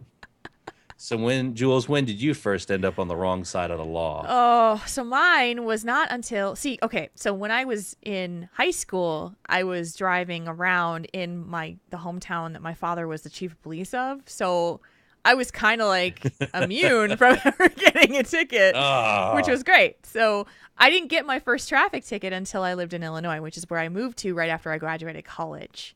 And so I was driving around. I was in I'm in a strange place. I don't know where I am, and I'm trying to get home. And I made a wrong turn because I didn't have a really good sense of direction. So I got mad at myself and started speeding to try to get back to where I was supposed to go because I went down this road, and all of a sudden the lights flip on behind me, and I am like, oh, geez, like, come on. I don't know where I am. So I pull over. The officer comes up to the window. I roll down the window, and he says, "Did you know how fast you were going?" And I just started bawling. I started crying, and I'm like, "I'm so sorry. I don't know where I'm going. I just moved here, and I just got confused and frustrated, and I'm so sorry." And the guy, so because Illinois has this law that if you've never gotten a ticket before, like if your record's clean, that if you get a ticket like this and you just pay the minimum price for it, it'll get wiped off your record. So, you just pay the ticket, and then, so I'm like, he's like, so just pay it, and then it won't actually show up on your record. You won't get any points on your license for this. And that's what I did, because I don't even remember how fast I was going. I was so mad at myself. I was like, I can't believe I did that. But I think I was maybe 25 over. So yeah, it was. Oh man. I was probably zooming trying to do something bad. But that's what happens when I get nervous and frustrated. I just kind of lose a little bit of control, and that's what I did. I was just mad at myself. Here. So yeah, that was the thing. So yeah, I got a ticket in Illinois. I have not gotten another one. The last time that we ever got pulled over, Kane got pulled over here, probably 2 miles away from our house, because he never got his tag renewal in the mail. So we never renewed his license tags. Mm-hmm. And so he did it that night, and the officer saw it and then just discarded the ticket. So it worked out perfect. So yeah, that's good. So I'm pretty good. And now that I've said this, I'm going to wind up getting pulled over somewhere. You watch. Yeah. Because I do speed a lot. I like to drive fast. Yeah, the police officer's like, "You're Jules trying to think tank, aren't you? Oh, you haven't had a ticket in a while, I remember." I don't remember. Tell me this story. Tell me this story, baby. Write this ticket. So yeah, so that was from Mammoth. That's our tell us story that was submitted by you guys. So now, Mark Honan, you need to tell me a story, which I already know, but but the audience doesn't know. So what is your story about? Tell me a story about what? About the first time I got recognized in the real world for what I do in the digital world. Ooh. Yeah. At work, of all places. And this week I'm working here in Little Rock, and I'm working. I can't remember if it was the first night or the second night, and occasionally we'll have store employees that will work with it. We'll hire them for the week or the 2 weeks, and they'll be our labor, because sometimes we need a few extra sets of hands to help move stuff, and so we got a few people working, and I'm leading them and moving a couple aisles around, and we get back from lunch or a break, and I've got my phone on, and I'm messing around with stuff for WoW, and he's like, "So what are you playing over there?" I was like, "Oh, I'm just taking care of some stuff for my play World of Warcraft." He's like, "You do?" And it's this guy, this kind of muscly guy, and it's someone I wouldn't expect to play World of Warcraft just objectively, which is something I shouldn't do. But yeah. but he was like, yeah, I've been playing for a couple of years now. I was like, man, I love it. And and it's, one of my coworkers that's on my team, he made fun of me and still makes fun of me because I invariably find the WoW nerd at the store and wherever we are. And we'll start talking shop and we'll start, talking about WoW at work. And so I find this one, I start talking to him, and then later on he says something that's like, yeah, I was listening to last week's episode of The Instance and something's up, and I was like, oh yeah, The Instance. I used to do kind of sound bumpers for them, and I really, I got to meet those guys at BlizzCon. They're really awesome. He's like, oh really? And I was like, yeah, I do a podcast too. He's like, which one do you do? And I was like, oh, I do Tauren Think Tank. And he goes, he like gets the recognition face, and I was like, yeah, I'm Marconi. He's like, oh dude, oh my gosh. And I don't know if he'd listened lately, but he knows about the show and knows the show, and he listened to it since then. But yeah, he was, oh, that's so cool. Do you know like Dills and all them? I was like, well, I haven't officially met Dills, but I'll see him at Nerdtacular. He's like, oh man. And so we start, we get to talking about heroes and Hearthstone, and he's also a mage named Mage Windu. Oh, that's an awesome name. Mage Windu. So yeah, shout out to Mage Windu on Mage Whisper Windu. Wind. Yeah, that is really cool. So yeah, it was really cool, and I'm it's the first time that's ever kind of happened, so it was neat. And we've been working a lot this week. It's been really cool. Occasionally, I'll just mention something about WoW, or we'll start talking about something in the middle of the shift. So it was really cool. That's awesome. Told him I'd give him a shout out today. So very, very cool. Well, Marconin has already apologized for judging you, like thinking that you weren't a WoW guy. Mage Windu. I don't expect a lot of people to play, but then every once in a while you'll find somebody that does, and it's a pleasant surprise. So that's very cool. I enjoyed that. It's good to find people at work to talk to about stuff, because now that I've had a supervisor leave and a new one come, I don't have anybody on my team that plays. So it's nice to be able to talk about that while at work, while I'm moving giant heavy pieces of stuff around. So it's cool. Awesome. That is awesome. Okay. I'm going to tell a story about when I completely embarrassed myself. Uh-oh. And because this one, as I said, my brain has been kind of going back to earlier days of school and that kind of thing. So I'm going to talk about a story where I completely embarrassed myself. So when I was younger, I was kind of a ham. I was kind of the the performer and the silly one, and I would do things like I would do stuff. I would just, put myself out there. I did that all the time as a kid. I would try to make people laugh, just goofy. And one of the things that I did, and I really, really, really wanted to do, was I played violin. And I wanted to play since I was a kid, like, fourth grade. So excited because I got to play violin. And so we had, and some of this is fuzzy because I was young, so I don't know the actual reasonings for certain things, but we had an orchestra teacher. His name was Mr. Simon. And Mr. Simon was pretty cool. He was a good guy.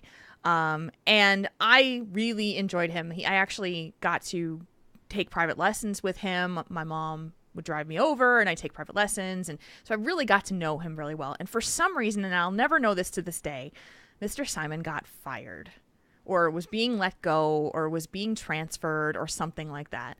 And the parents really wanted to organize something for the orchestra because we really enjoyed Mr. Simon a lot.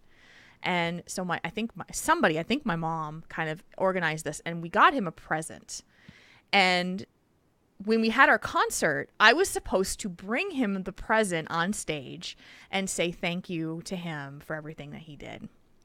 So I got the worst case of stage fright I have ever had in my life, thinking that I had to give him this present in front of the entire auditorium of parents and friends and people in my I think it was fifth grade.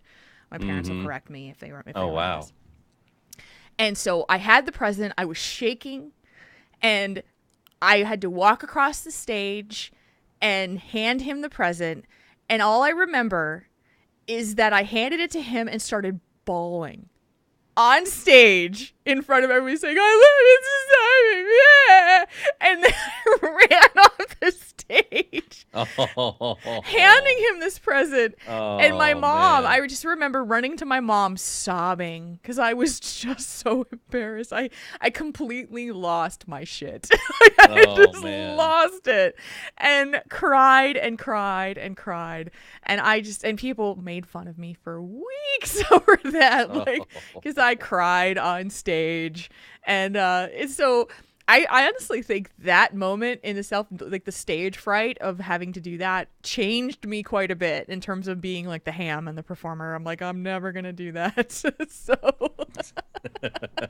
oh my gosh, it was terrifying. I just remember being crippled by fear. Well, it's a very scary thing, especially if, you know, it's different sometimes for musicians and other performers. When you're performing with your instrument in your face or your choir with you, you're a lot more confident because you're doing what you're there to do. Yeah. But when you're not doing it, like if you're just up on stage talking, it's not as comfortable. Yeah, I mean, to this day, I had problems with speaking, like public speaking. So like the BlizzCon party, when I had to get up on stage and welcome everybody and talk to them. Scared off my ass. Like, I was just so scared, shaking. It's terrible. I can do this without a problem. I can sit in front of all you guys and do this because it's my space and I'm comfortable and I don't have all these eyes staring at me. But oh man, stage fright is real. Like, it is very much so real. So I mean, the second to that was the time where you get your instrument all tuned up for your concert, and I sat down and my violin fell out of my hand and hit the floor, which put it completely out of tune, and so the whole stuff had to stop so they could retune my violin. Oh man. I am just a klutz. So oh, stories are fun, but yeah. So we should probably do the taste tank. We're getting in there. I was like, so we'll do some more stories in the future. Yeah, we got one in our email during the show. Yeah, so during the we show. can read that one. So if you like this and you'd like us to do this periodically, we would, this is kind of a taste of what we were thinking. You guys can suggest topics to us of a story you want to hear about our lives or and you want to share your own. That's cool. Yeah. We'll kind of play with this. If you don't like it, tell us. We'll go back to tell us one thing or something else. We'll go back and forth. Whichever one works. Yeah. All right. So, and I don't even have something for Taste Tank, do I? No, I don't. So. Okay, that's another one I'll work on. Taste Tank. Happy anniversary. So, here we go. Okay. Have some weird foods. Okay. So, Taste Tank time. What we are doing. Marconin, this is your very first Taste Tank. So it is. I'm trying to get ready for it. You're getting ready for it. You hungry? Stretching. Yeah, I haven't eaten like 12 hours. Yeah. That's good. I'm hungry. That's good. Okay, so Taste Tank, what is it? We, in the past, you guys have sent us fun and crazy foods for us to try on the show and watch our reactions. We thought we would do something of our own. So our patrons so kindly donated money to us. We used some of that money to purchase what we got in our hands right now, which are Japanese Kit Kats. There are 6 different types. We're going to try 3 tonight. And Marconin is kindly holding that up to the camera. What flavors are we trying tonight, Marconin? Tonight we are going to try the Shinshu apple, the rum raisin. The rum raisin, and wasabi. So Japanese Kit Kats are kind of well known for having flavors that are not available in the United States. So we bought these interesting flavors. Yeah. So we bought these off of Amazon, had them shipped to our homes. And so thank you, patrons, for this Taste Tank. Which one are you trying? Which one do you want to try first? Let's see here. Maybe we should start off with the one that I know least about. I know about wasabi. I know about apples. Rum raisin, then? Let's do the rum raisin. All right, then. We're going to try this and see how they taste. And reactions. And they're very cool packaging. I think mine have melted a little bit because they're kind of leaning to one side. They're white. They are white. Oh. Wow. Oh, it smells very fruity. Smell that. Let me try and get it open. Yeah, they've melted a little bit, mine. Okay, I dropped the thing. Oh, that is very fruity. I can smell the raisins. I can smell the raisins in there right away. I can smell the raisins. It's very melty. Oh, you know, Arkansas and everything. It's very melty. Oh, yeah, it's really melty. Yeah, I'm gonna have to kind of peel mine out. Okay. It's for the. When you hold it in your hand, it's very melty. Those of you not in the chat, it's kind of deformed. Yeah. Welcome, Spencer. You did tune in. You did tune in at the right time. Okay, these are rum raisin Japanese Kit Kats. Let's give this a try. All right. No chewing in the microphone, no. Oh, I don't know about that. It's okay. It's super sweet, though. Oh. I like it. Oh, I okay, really no. like that. Oh, God. You don't like that? It took my tongue and it curled. Oh, wow. Oh.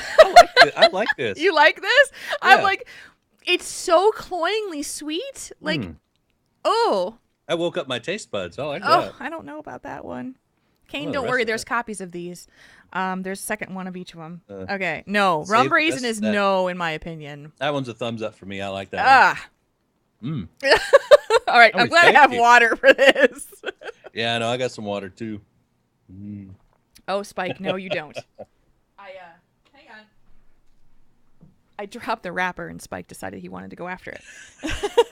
Start playing with the wrapper. I was going to say, Spike likes the rum raisin. All right. All right. So I'm thinking the apple one next. Okay. And this is probably going to be the same thing, that cloyingly sweet kind of thing. Very, very pretty packaging. A lot prettier than the ones we get over here. Shinshu Limited. Oh, mine melted badly. Only 64 calories. There's like it's like coming out. Let me hold this up. It's like smushed around the wrapper. Oh, this one's like chocolate looking. It's brown. Oh, smell it. Just smell it. Ooh, that's like chocolate and apple. That's interesting. That is weird. Okay, it's one big mush right now. It reminds me of.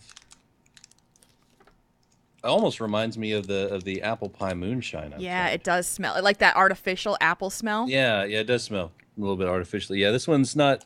I can't see if there was intricate Kit Kat artistry on it or not because it's kind of crazily. It looks smelling like a Tootsie like Roll. Yeah. It's all melty. All right, let's try this one. All righty.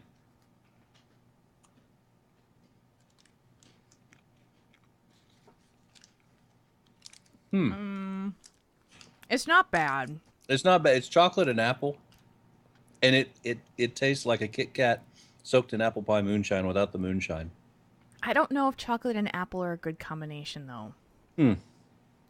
It's not bad. It's not gross. It's not gross. The other one was gross to me. But it's just a little off center. Okay. All right. These are going rather fast, and we may actually do all of them. Do you want to try the other ones? Let's pull the other. Do you want to pull the other ones out? Yeah, let's go and get the other three. Okay, so the other ones that we've got strawberry cheesecake. And we have ichimi. Ichimi, I don't know what that is. And then the akizand, which is like red bean sandwich. Oh gosh! All right, that's gonna go next to the wasabi, the red bean sandwich one.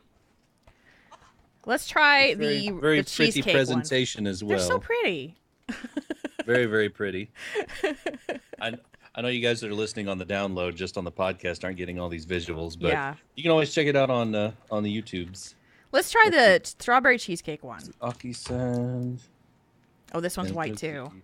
There's the ichimi and. Oh, it's melty. It's melty. Where you said the cheesecake? Cheesecake one, yeah. All right. Ooh, I love cheesecake. Does smell good. Okay. I'm a big fan of cheesecake. There's a little visual for more visual people.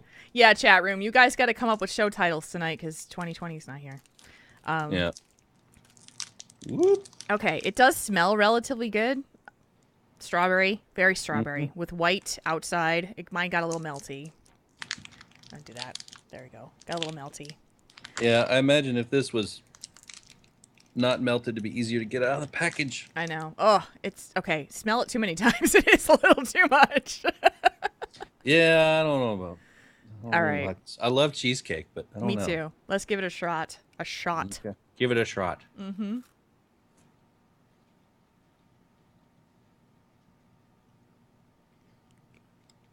What is that? What? I don't taste strawberries at all. I don't either, and I don't taste cheesecake. It's almost it's kind of like a weird white chocolate. I don't know. I'm not digging this. Like, it's okay. Chief said the Chief will just said the show title is Mine got a little melty. Yeah. Oh, dude. Okay, I don't know about that. I haven't found one I liked yet. It's not bad. I just don't taste strawberries or cheesecake. Neither do I. All right. Now, do you want the ichimi? Anybody out there know what ichimi is? I have no idea what ichimi is, so I guess we'll try it. It looked like it was beans or something. Is it the one with the banana on it? Yeah, well, the kind of banana looking. Yeah, this little red one with the yellow banana. Yeah, okay. This one. Okay. Jules better not go to Japan. Yeah, you're right. All right, this one is a brown chocolate as opposed to a white chocolate. Oh, it smells like chocolate. It actually smells like chocolate, Marconin. Oh, this is like it's a darker brown than. Yeah. It doesn't look like milk chocolate. It looks like. Yeah, I gotta like peel it out of here. You poor thing. Come on, candies. I want to eat you. Come here. You want to be so tasty. Join me. We're losing your bandwidth a little bit here. I don't know why. I don't either. I'm not doing anything except trying to eat it. Eat this stuff. I don't think it likes Arnold's voice. Maybe no. that's it. We just lost your video, but we'll leave it off. Well, try your video again. Yeah, let me bring that back up. Okay. Any better? Yeah, seems to be a little bit better. Okay. All right. Let's try this. Ichimi is that. ground red. Oh, is it really? Ground red chili peppers? Oh, crap. Boy. All right, here we go. You ready? Ready. Taste normal. Mm-hmm. Still taste normal. Tastes like dark chocolate. Tastes like dark chocolate. Oh, there's the heat. Just a little bit. Mm-hmm. I'm tasting it now for sure. It's not bad. This is actually the best one so far. No. There's really not that much spice in here. There's a little bit more. I ate the whole thing. Finished it. I ate the whole thing. I ate the whole thing. Oh, God, I can't wait to get this. All right, now. that one's pretty good. There's just a little bit of heat to it. Yep. I've got melted chili chocolate on my hand now. All right. The red bean paste one. Now, I've had a red bean paste treat that was given to me by Air, who came out here. And that was not very good. So, oh, now I feel the heat. Like, it's a little bit afterwards. Just there's a touch of it. I'm sure if I had like 7 of those, it would start to hurt. Yeah, no kidding. Don't send me 7 of those. Don't send. All right, the red bean paste one. Let's see this. Oh, God. Smell that. I can't really. Let me open it more to really get in there. Oh, God, that smells really bad. I can't really smell it much. Let's see here. It smells like ass. Well, why am I burying my face in it? Why do you wait until then? Smell it. It smells like ass. Here, smell this. It smells awful. Want to burn your nose here? Here, stick your face in there. Get a whiff. It smells really bad. Like, it really does. Can you get it open? Yeah, I've got it open. It smells weird. It smells weird. Okay. All right, here we go. You ready? Yeah, let's try this. Let me get a bit of this out here. Okay. Oh, God. That is weird. Oh, jeez. Oh, that just tastes like ass too. Oh. That's weird. That's the one I think I like the least out of that. Oh. Still strong chocolate in there. Ew. It does taste like chocolate, but it's got like other layers in there that I can't identify. Don't eat that. Oh. It tastes like wood. What? Yeah. Doesn't it taste like wood? I haven't eaten any trees lately, but I would.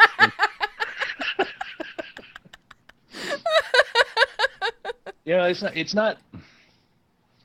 I wouldn't throw up if I had to eat that, but it's not. I didn't really like it that much. Yeah, I didn't either. Don't eat that. Don't eat that. Here, smell this. All right, the last one. The last one. Finale. The finale is wasabi. I gotta get reset for this. Last one. You guys are awesome for putting up with us to do this. Let's see if I can get this open. It's crinkly, just like it is in the U.S. We're losing your bandwidth a little bit again. Okay. I will kill the camera for a minute. Man, this does not want to open. Here we go. Okay, it's green. It is green. It's like a very light green. It doesn't smell bad. Right? No, it smells kind of white chocolatey. A little bit. Yeah, it's green though. I mean, look at that. It's green. It is green. All right, put your camera back on. Yeah, I'm about to. When it melts in this big one lump, but then a little bit goes around the entire inside of the package. So now I have like Kit Kat confetti all over my lap. Kit Kat confetti. In varying colors. We have so many show titles, you guys. Like, oh my gosh. Yeah, it's light green. All right, it is very light green. Here we go. Okay. Here we go.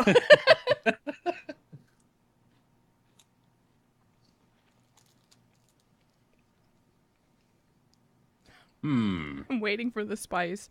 Mm-hmm. That is not bad. It doesn't taste like wasabi at all. I'm searching for the wasabi and I can't find I don't taste that either, do you? Mm-mm. No, it tastes like white chocolate and Kit Kat. That's kind of anticlimactic. Oh, okay, there it is. Right there. If you can... Okay, this is going to sound really weird. If you can swallow at the back of your mouth...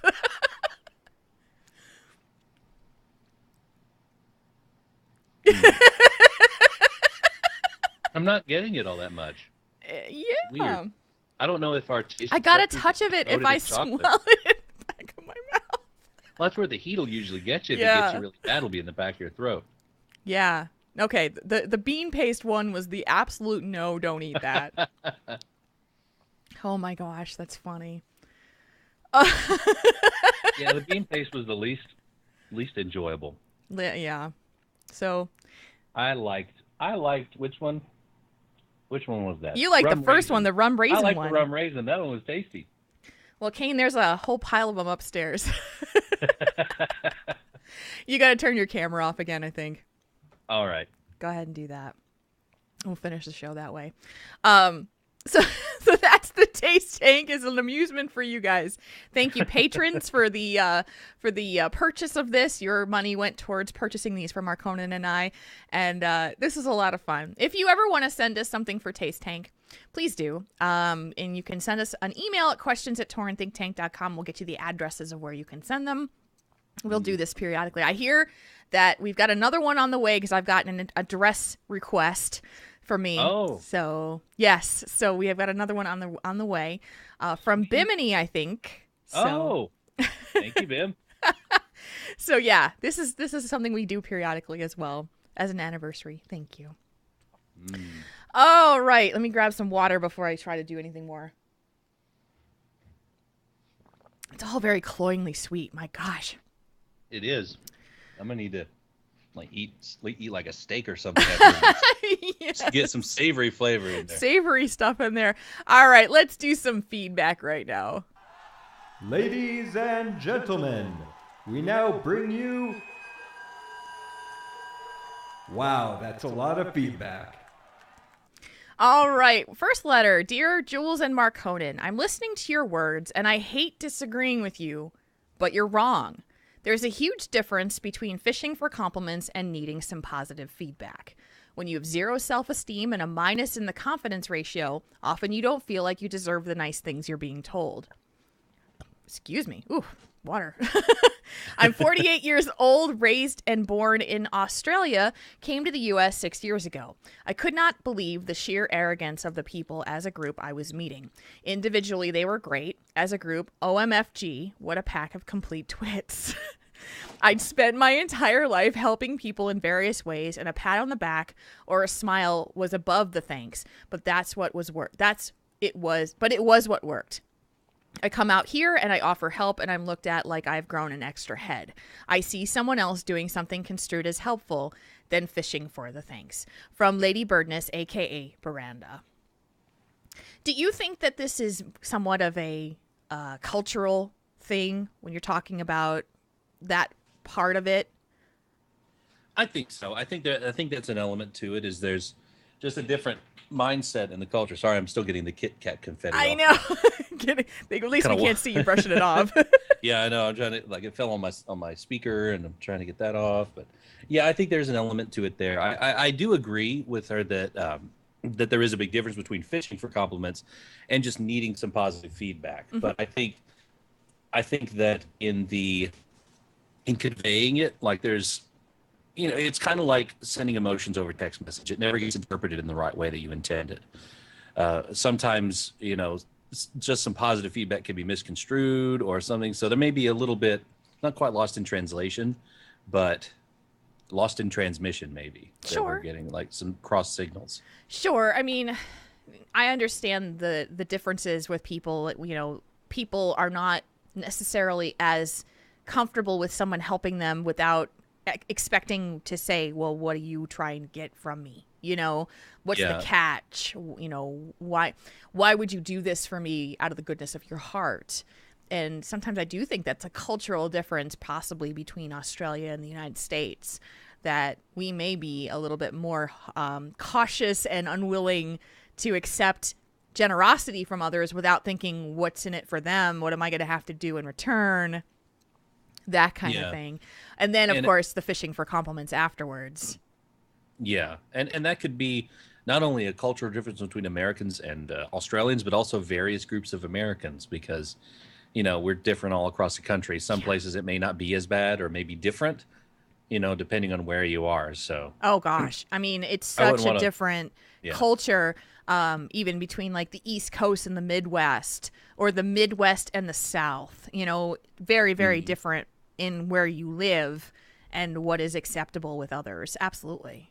Yeah, absolutely. Because I know I've had people, most of the times when I offer help or people offer help to me, there's no one's fishing for a thank you or anything. It's under, it's culturally acceptable to give thanks, because you should be thankful when someone offers you help or gives you help.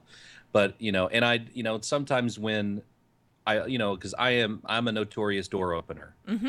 I'll stand at the door for 2 minutes at a grocery store or something and make sure everybody gets in or out. If there's a stream of people, I'll hold the door open. I don't care. It's just that's what you do. And sometimes if someone doesn't say thank you, I'll in my back of my head, I'm like, well, they didn't say thank you.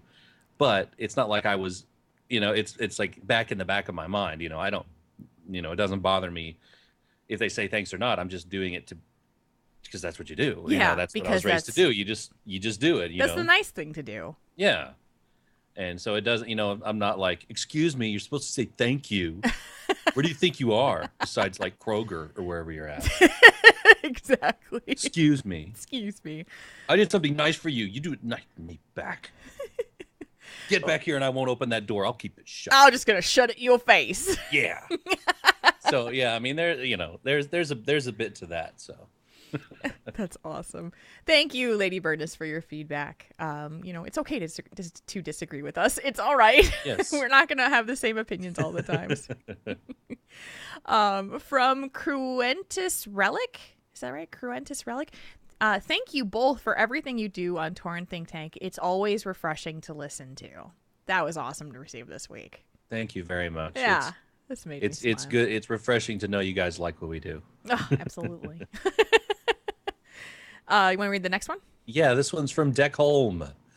Just listening to Tauren Think Tank. If you end up having a meetup in Wisconsin, Deckholm and I will try to make it. # worth the drive. Working on it. Wisconsin meetup. Madison meetup. Yes, I'm working on it. I'm trying.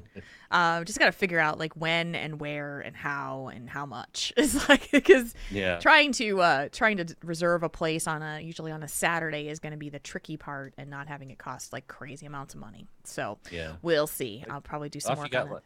If the weather's nice, you could always do like an outdoor pavilion or something. Yeah, like even here pavilion. You got to like go to the park systems and rent something. And yeah, it's just you still got to do stuff. Mm-hmm. Might not be too hot. Yeah, so we'll see. I mean, it gets really humid here. Like today, it was just super humid. Blech. So anyway, okay. Yeah. From the next one is from Zandara. When Jules and Marconin say, call your mother in that New Jersey accent, it needs to be a ringtone for when mom calls. What, like this one? Call your mother. Call your mother. So she did make it into a ringtone, and she sent it to me, so I just put it on the soundboard. And she played that for me during the piano music stream yesterday, and Sandara, I loved it. It caught me completely off guard. I said, "Hey, Mark Honan, I've got something for you," and he goes, "What?" And I said, "Call your mother." Call your mother. Because now it is part of the soundboard. If you guys want it, let me know, and I can send it on. I'll put it in a Dropbox or something that you guys can download it as like a ringtone or something like that. All right, it is the time of the slash moo right now. From Lady Birdness, slash moo to my darling Alderic as usual for just being there, because lately I've been skating that thin line between mine still here and mine gone, leave a message. And slash moo to my guild honor bound on Kieran Tour, some of the best folks around, especially Blockhead, Tenathalis, and Mycura. That's cool. Yeah. This next one's from Memonth, slash moo to at ShojoAIE and at scary__Potter. And Tetons for letting me drag them into Heroes of the Storm last night. Heroes of the Storm is awesome. From 2020 site, slash moo to all the Moo Crew homies hanging in the chat room tonight without me. Hope you're having a great time. We hope you're having a great time, 20. Yeah, happy birthday. And from SM Game On, slash moo to my awesome raid leader who got us 9 out of 10 normal in BRF. Blackhand is toast next Tuesday. From Midnight, slash moo to our amazing gaming community for showing how online relationships powerfully impact offline lives. Hashtag because of WoW. Very true. Mm-hmm. From Super Serious 13, slash moo to my lovely Spaz, who helped get rid of my lonely find the light by myself. Oh, we are losing you a bit here.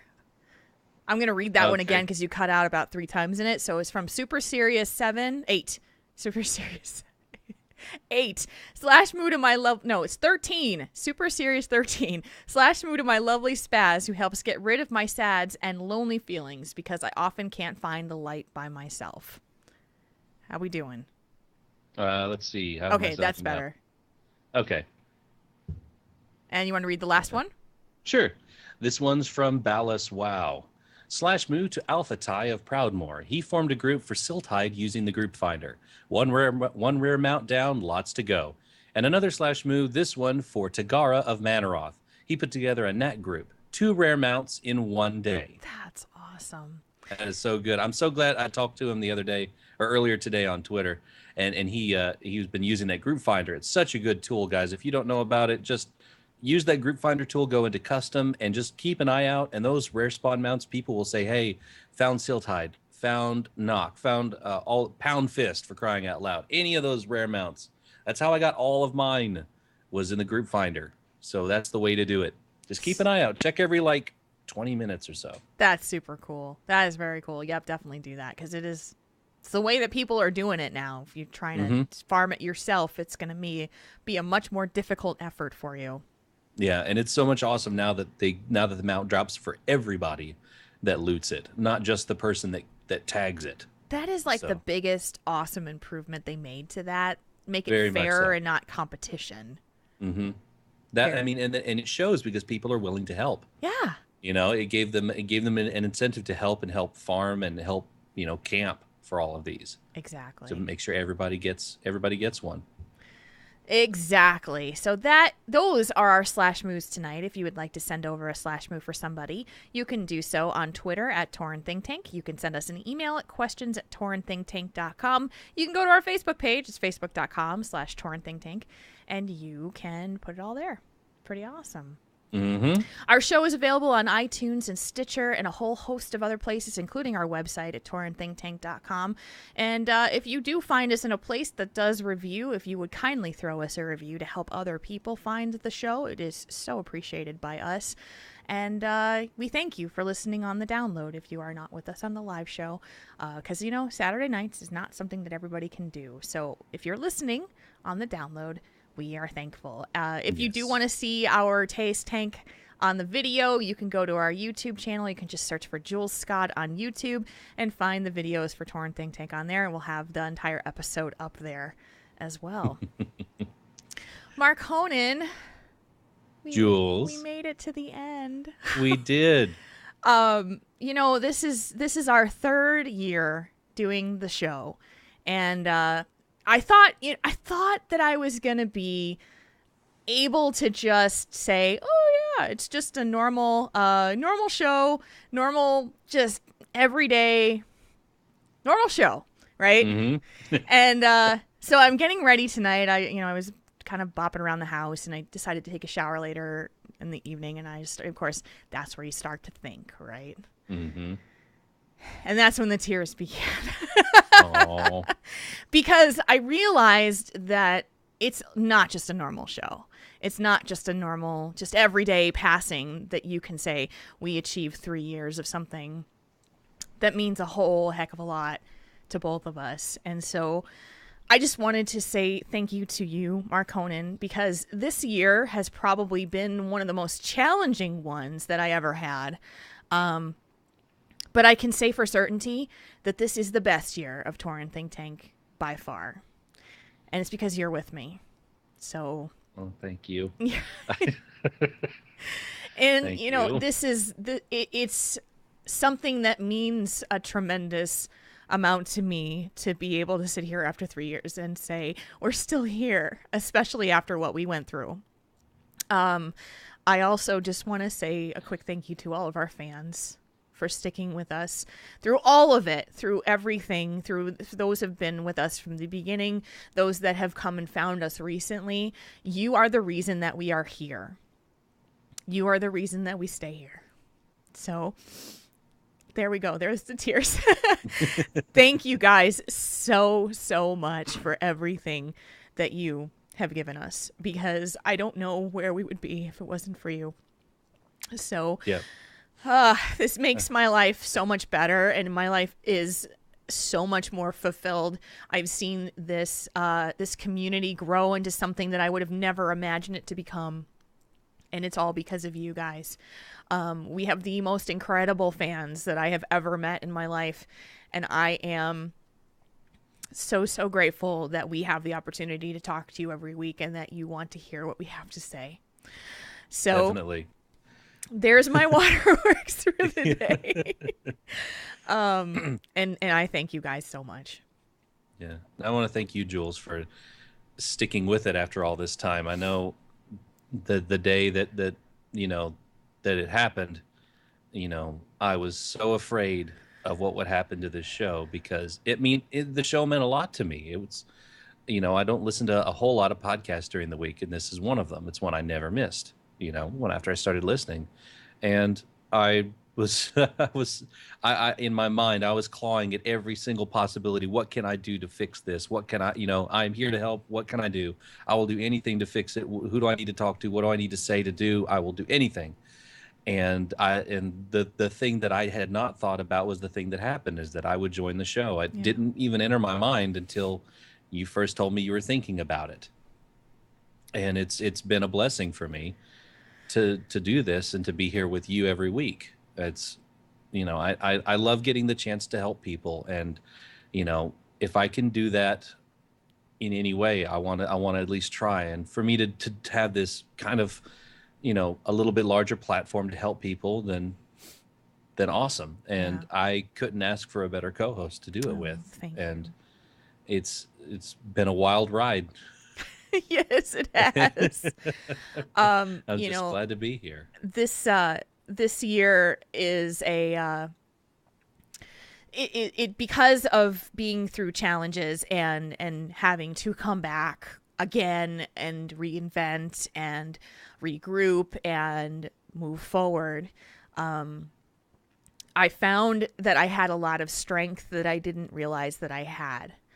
And I attribute that to the people who surround me, who are there, and the people who support me through the toughest of times. And that person who you have in your life who gives you that support, those people, for me, it is absolutely 100% Arcane, who stands by me with all of the things that go on in my crazy head. And he is my rock.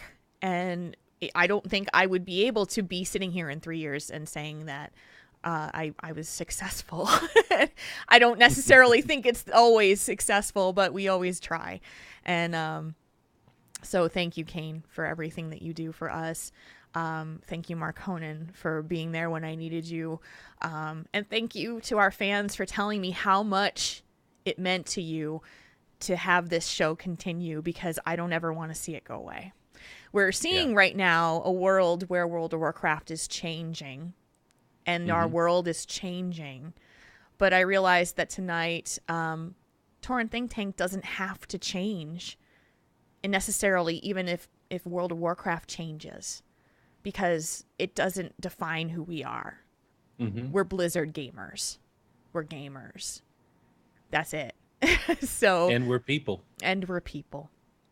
So now that we've gotten all mushy all over you guys, just like we love you, and we will talk to you again next week. We're gonna bring this baby home to its close. Let's do it. Let's do it right now. First, let me adjust this so that it doesn't cut out over you. There we go, right here. Tauren Think Tank is a proud member of the Signals Media All-Star Network. Find out more about the other great shows in the network by going to signalsmedia.com. Our voiceovers are done by two uber mages, Arcane and myself, Mark Honan. You can find us outside of the show on our website, taurenthinktank.com, which is all of our podcasts and information on how to get in touch with us, too. Don't forget to get your Triple T t-shirts. You can find those at slashloot.com. 3 designs to choose from in varying shirt colors. You can also like us on Facebook at facebook.com/TaurenThinkTank. You can find Twitter on our Twitter show for the on Twitter. Let me try that sentence again. You can find us on Twitter for the show at Tauren Think Tank. You can find Jules at Jules RPG and myself, Mark Honan, at Mark Honan Wow. You can also chat with us on our forums. So if you want to give those boards some love, you can go to forums.signalsmedia.com. Don't forget the Triple T Pen Pal program is open for signups. You can go to tinyurl.com/TTTPenPal3 and check that out and sign up. It's a great way to meet a new WoW friend. Thank you. Yes. Thank you, everyone. Thank you, chat room, for being with us tonight and hanging out with us every Saturday night at 9 o'clock Central Time. You can find the video stream at twitch.tv/TaurenThinkTank and our mobile audio stream through Alpha Geek Radio at tunein.alphageekradio.com. We love seeing you guys here with us. Mark Honan, I don't know what's up with your bandwidth tonight, so your video's off again. I don't either. It's weird. No one else is here. I have no idea. We'll have to check your ISP for next week. So yeah. Have a great week, my friend. Yes, and you have a great week as well. And thank you, chat room. Thank you, everybody listening. And I guess we'll see you next time, right? We certainly will. For myself, for Mark Honan, for Arcane, for our entire chat room. Until next time. /moo, everybody. /moo.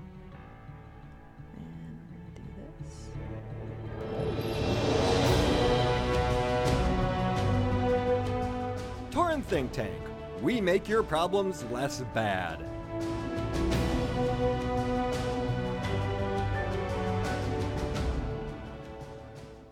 This podcast is a part of the Signals Media All-Star Network. For more information on this and other fine shows, go to signalsmedia.com. It's okay to stick our stuff in your ears.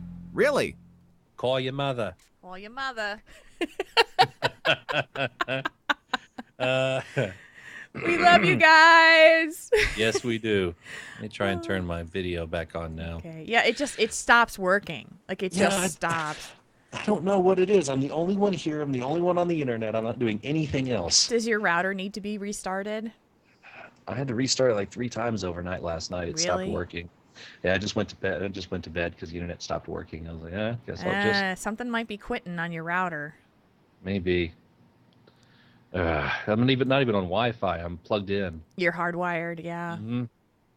And normally you're fine. Like you were fine all the way up through the show until we got to the taste tank, and that's when it started to go out. Yeah. I don't know what it is. It's crystal clear right now. Yeah. Imagine that. Imagine that. YouTube cat videos in the background. I'm hiccuping. I didn't want the waterworks to start. I'm gonna cry on the show again, is what I'm sitting there going. I'm gonna freaking cry again. Yeah. Oh, how well. Okay. Yeah. So I want to thank you guys all who came last night too, for the piano stream. I'm really glad you guys enjoyed that. We're gonna definitely do that again. We got some fun ideas and things we can mix up with, and so very, very fun. Yeah, that was a lot of fun. I'm glad I was able to join in there about halfway through it. There's a lot of cool stuff. Yes. All right, it's time to fire off your show title ideas. Embrace the feels, Jules. Embrace the feels. I can't even find my pen. It's under Kit Kats. There was Kit Kat confetti. I know that was one of them. That's one that's good. Let's see here. Oh my God, there's like piles of Kit Kats everywhere. Kit Kat confetti. Yep. There were a lot of good. Here, smell this. Here, smell this. Smell that thing. Smell that. Let's see. There was a couple of them. I wish I could go back farther in the chat. I know. You guys have to write these down for yourselves so that you've got them all. There were plenty of them. There was what was something about a purple kitty, a sparkly purple kitty or something like that. What did we say? Mine got a little melty. Yeah. Yeah, mine got a little melty. That's a little long. Mine got melty. Mine got melty. Yep. Oh, flying purple kitty. Yep, flying purple kitty. Yes, 20 would be very, very, very... Why am I burying my face in it? That is a subtitle right there. That's the subtitle. Why am I burying... You said don't eat that. Don't eat that. Yep, that's right. Don't eat that. Got a little melty. Oh, God. Smell that. That's way too long, Arcane. Yeah. Give me a break. Rate me off a piece of that Tauren taste tank. Oh, I don't know. There's Kit Kat confetti. Smell that. Mine got melty. Flying purple kitty. Don't eat that. And give me a break. Mm-hmm. I'm not doing smells like ass, Nate. I love you, but no. And no, DG, there's not uncontrollable sobbing. It was controlled and maintained. No, he's talking about my uncontrollable sobbing when I'm sobbing. I didn't get any text messages from my parents, so they weren't listening tonight. Excuse me. I don't know which one I like the best. Maybe mine got melty. Yeah, mine got melty is nice, or not a normal show. Not a normal show. I saw that one. Oh, waiting for the spice. Waiting for the spice. There's so many. We gave them plenty to work with. Mm-hmm. Yeah, we did.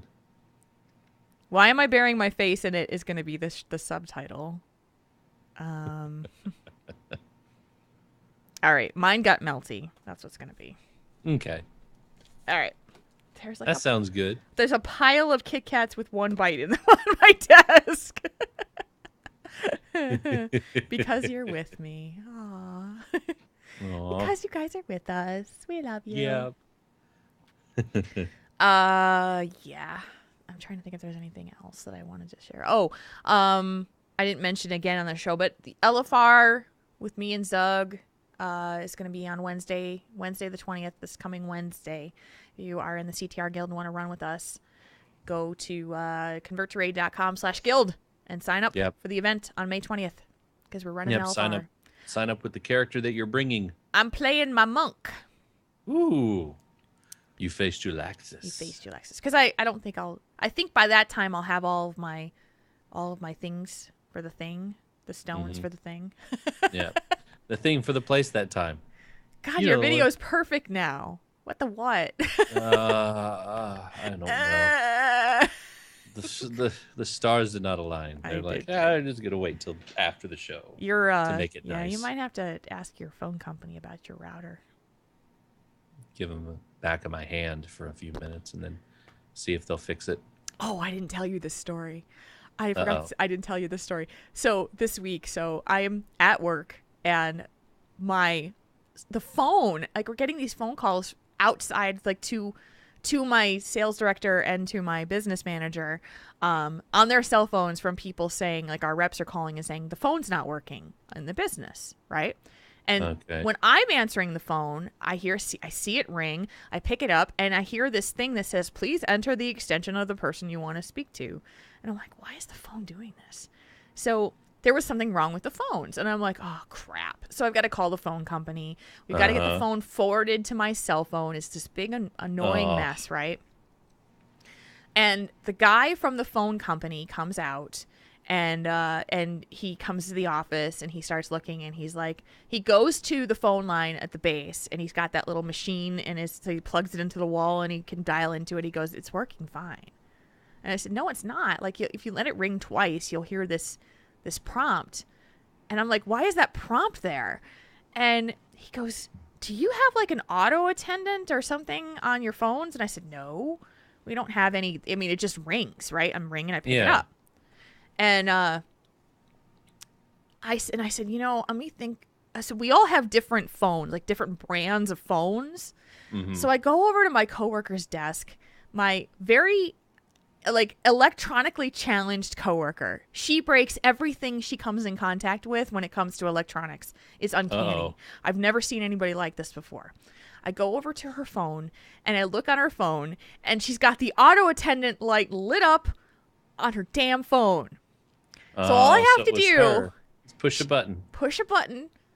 And the phone works. And she looks at me and she's like, oh, I didn't know I did that. And I was like, oh my God, we had the phone company. The phone was forwarded. We have a ticket open. We just literally had to press a button on your phone and fix this problem. Oh, man. And she's like, well, it's me. It's me because I do this. And I'm like, yeah. Yeah, so put a little sticker, little post-it note, do not touch this button. I said to her, you cannot press this button. This button cannot be blue, okay? And she's like, okay. She's the person who walks over with me, her computer, and she goes, can you fix this? Because I don't know what I broke. Yeah. So, yeah, that was my week. And so it was like hours of dealing with this thing, which literally was a press of a button that I could have fixed in the port. Like, I just had to apologize over it. And he says, don't worry about it. I've seen worse than this. Like, great. Oh, man. Oh, jeez. That's funny. Oh, so frustrated. Monday, the button is blue. Literally, that is how she is. Like, she just doesn't process things about electronics at all. She's got an iPhone, and the home button just stops working on her phone periodically. Like, it jeez. I literally think she has some kind of energy field about her that causes electronics to go haywire, because you'll watch her phone, and she looks at me, and she goes, watch my phone, and it'll light up. But there's no, but like, it has no alerts coming to it. It has nothing. It's not ringing, and it like lights up and buzzes as it sits on her desk. And I'm like, well, you're not getting a message. There's no. She's a wizard. That's as simple as that. Yeah, Kane and Draven were thinking her the same daughter thing. had to put one of those an application on her phone that put a home button on it because the real home button on her actual phone doesn't work. Wow. That's just too funny. That is crazy. Yeah, she may be a wizard. She might be. She breaks every electronic she's around. It's hilarious. It's like, don't touch my computer, okay? Please don't touch my computer. But maple syrup is so tasty, Nate. It might Makes be things delicious. It might be. She stopped doing this, but it might be where she would run around putting her phone in her bra. This is how she would do her day. Is that she would literally put her phone in her bra and run around, and the phone would ring and it'd be coming from her chest. What are you doing? The boob's ringing. My boob's ringing. She's boob dialed me at least 3 times.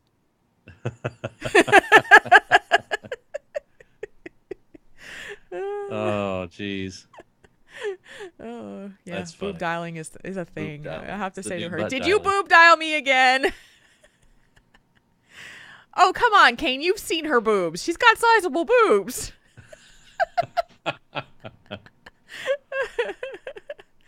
Quickly to the boob phone. It only has 2 buttons on it. 1, 2. Yep. Gets the job done. Uh-huh. I didn't notice. How could you not, Kane? You can objectively notice. No, how could you not notice? She's not a small lady, so she's got sizable boobs. They would very much be able to dial a phone on their own. Mm-hmm. Speed dial. Speed dial. That's what happens when you're trying to rush around. That's the speed dial. Walk too fast and you'll call somebody.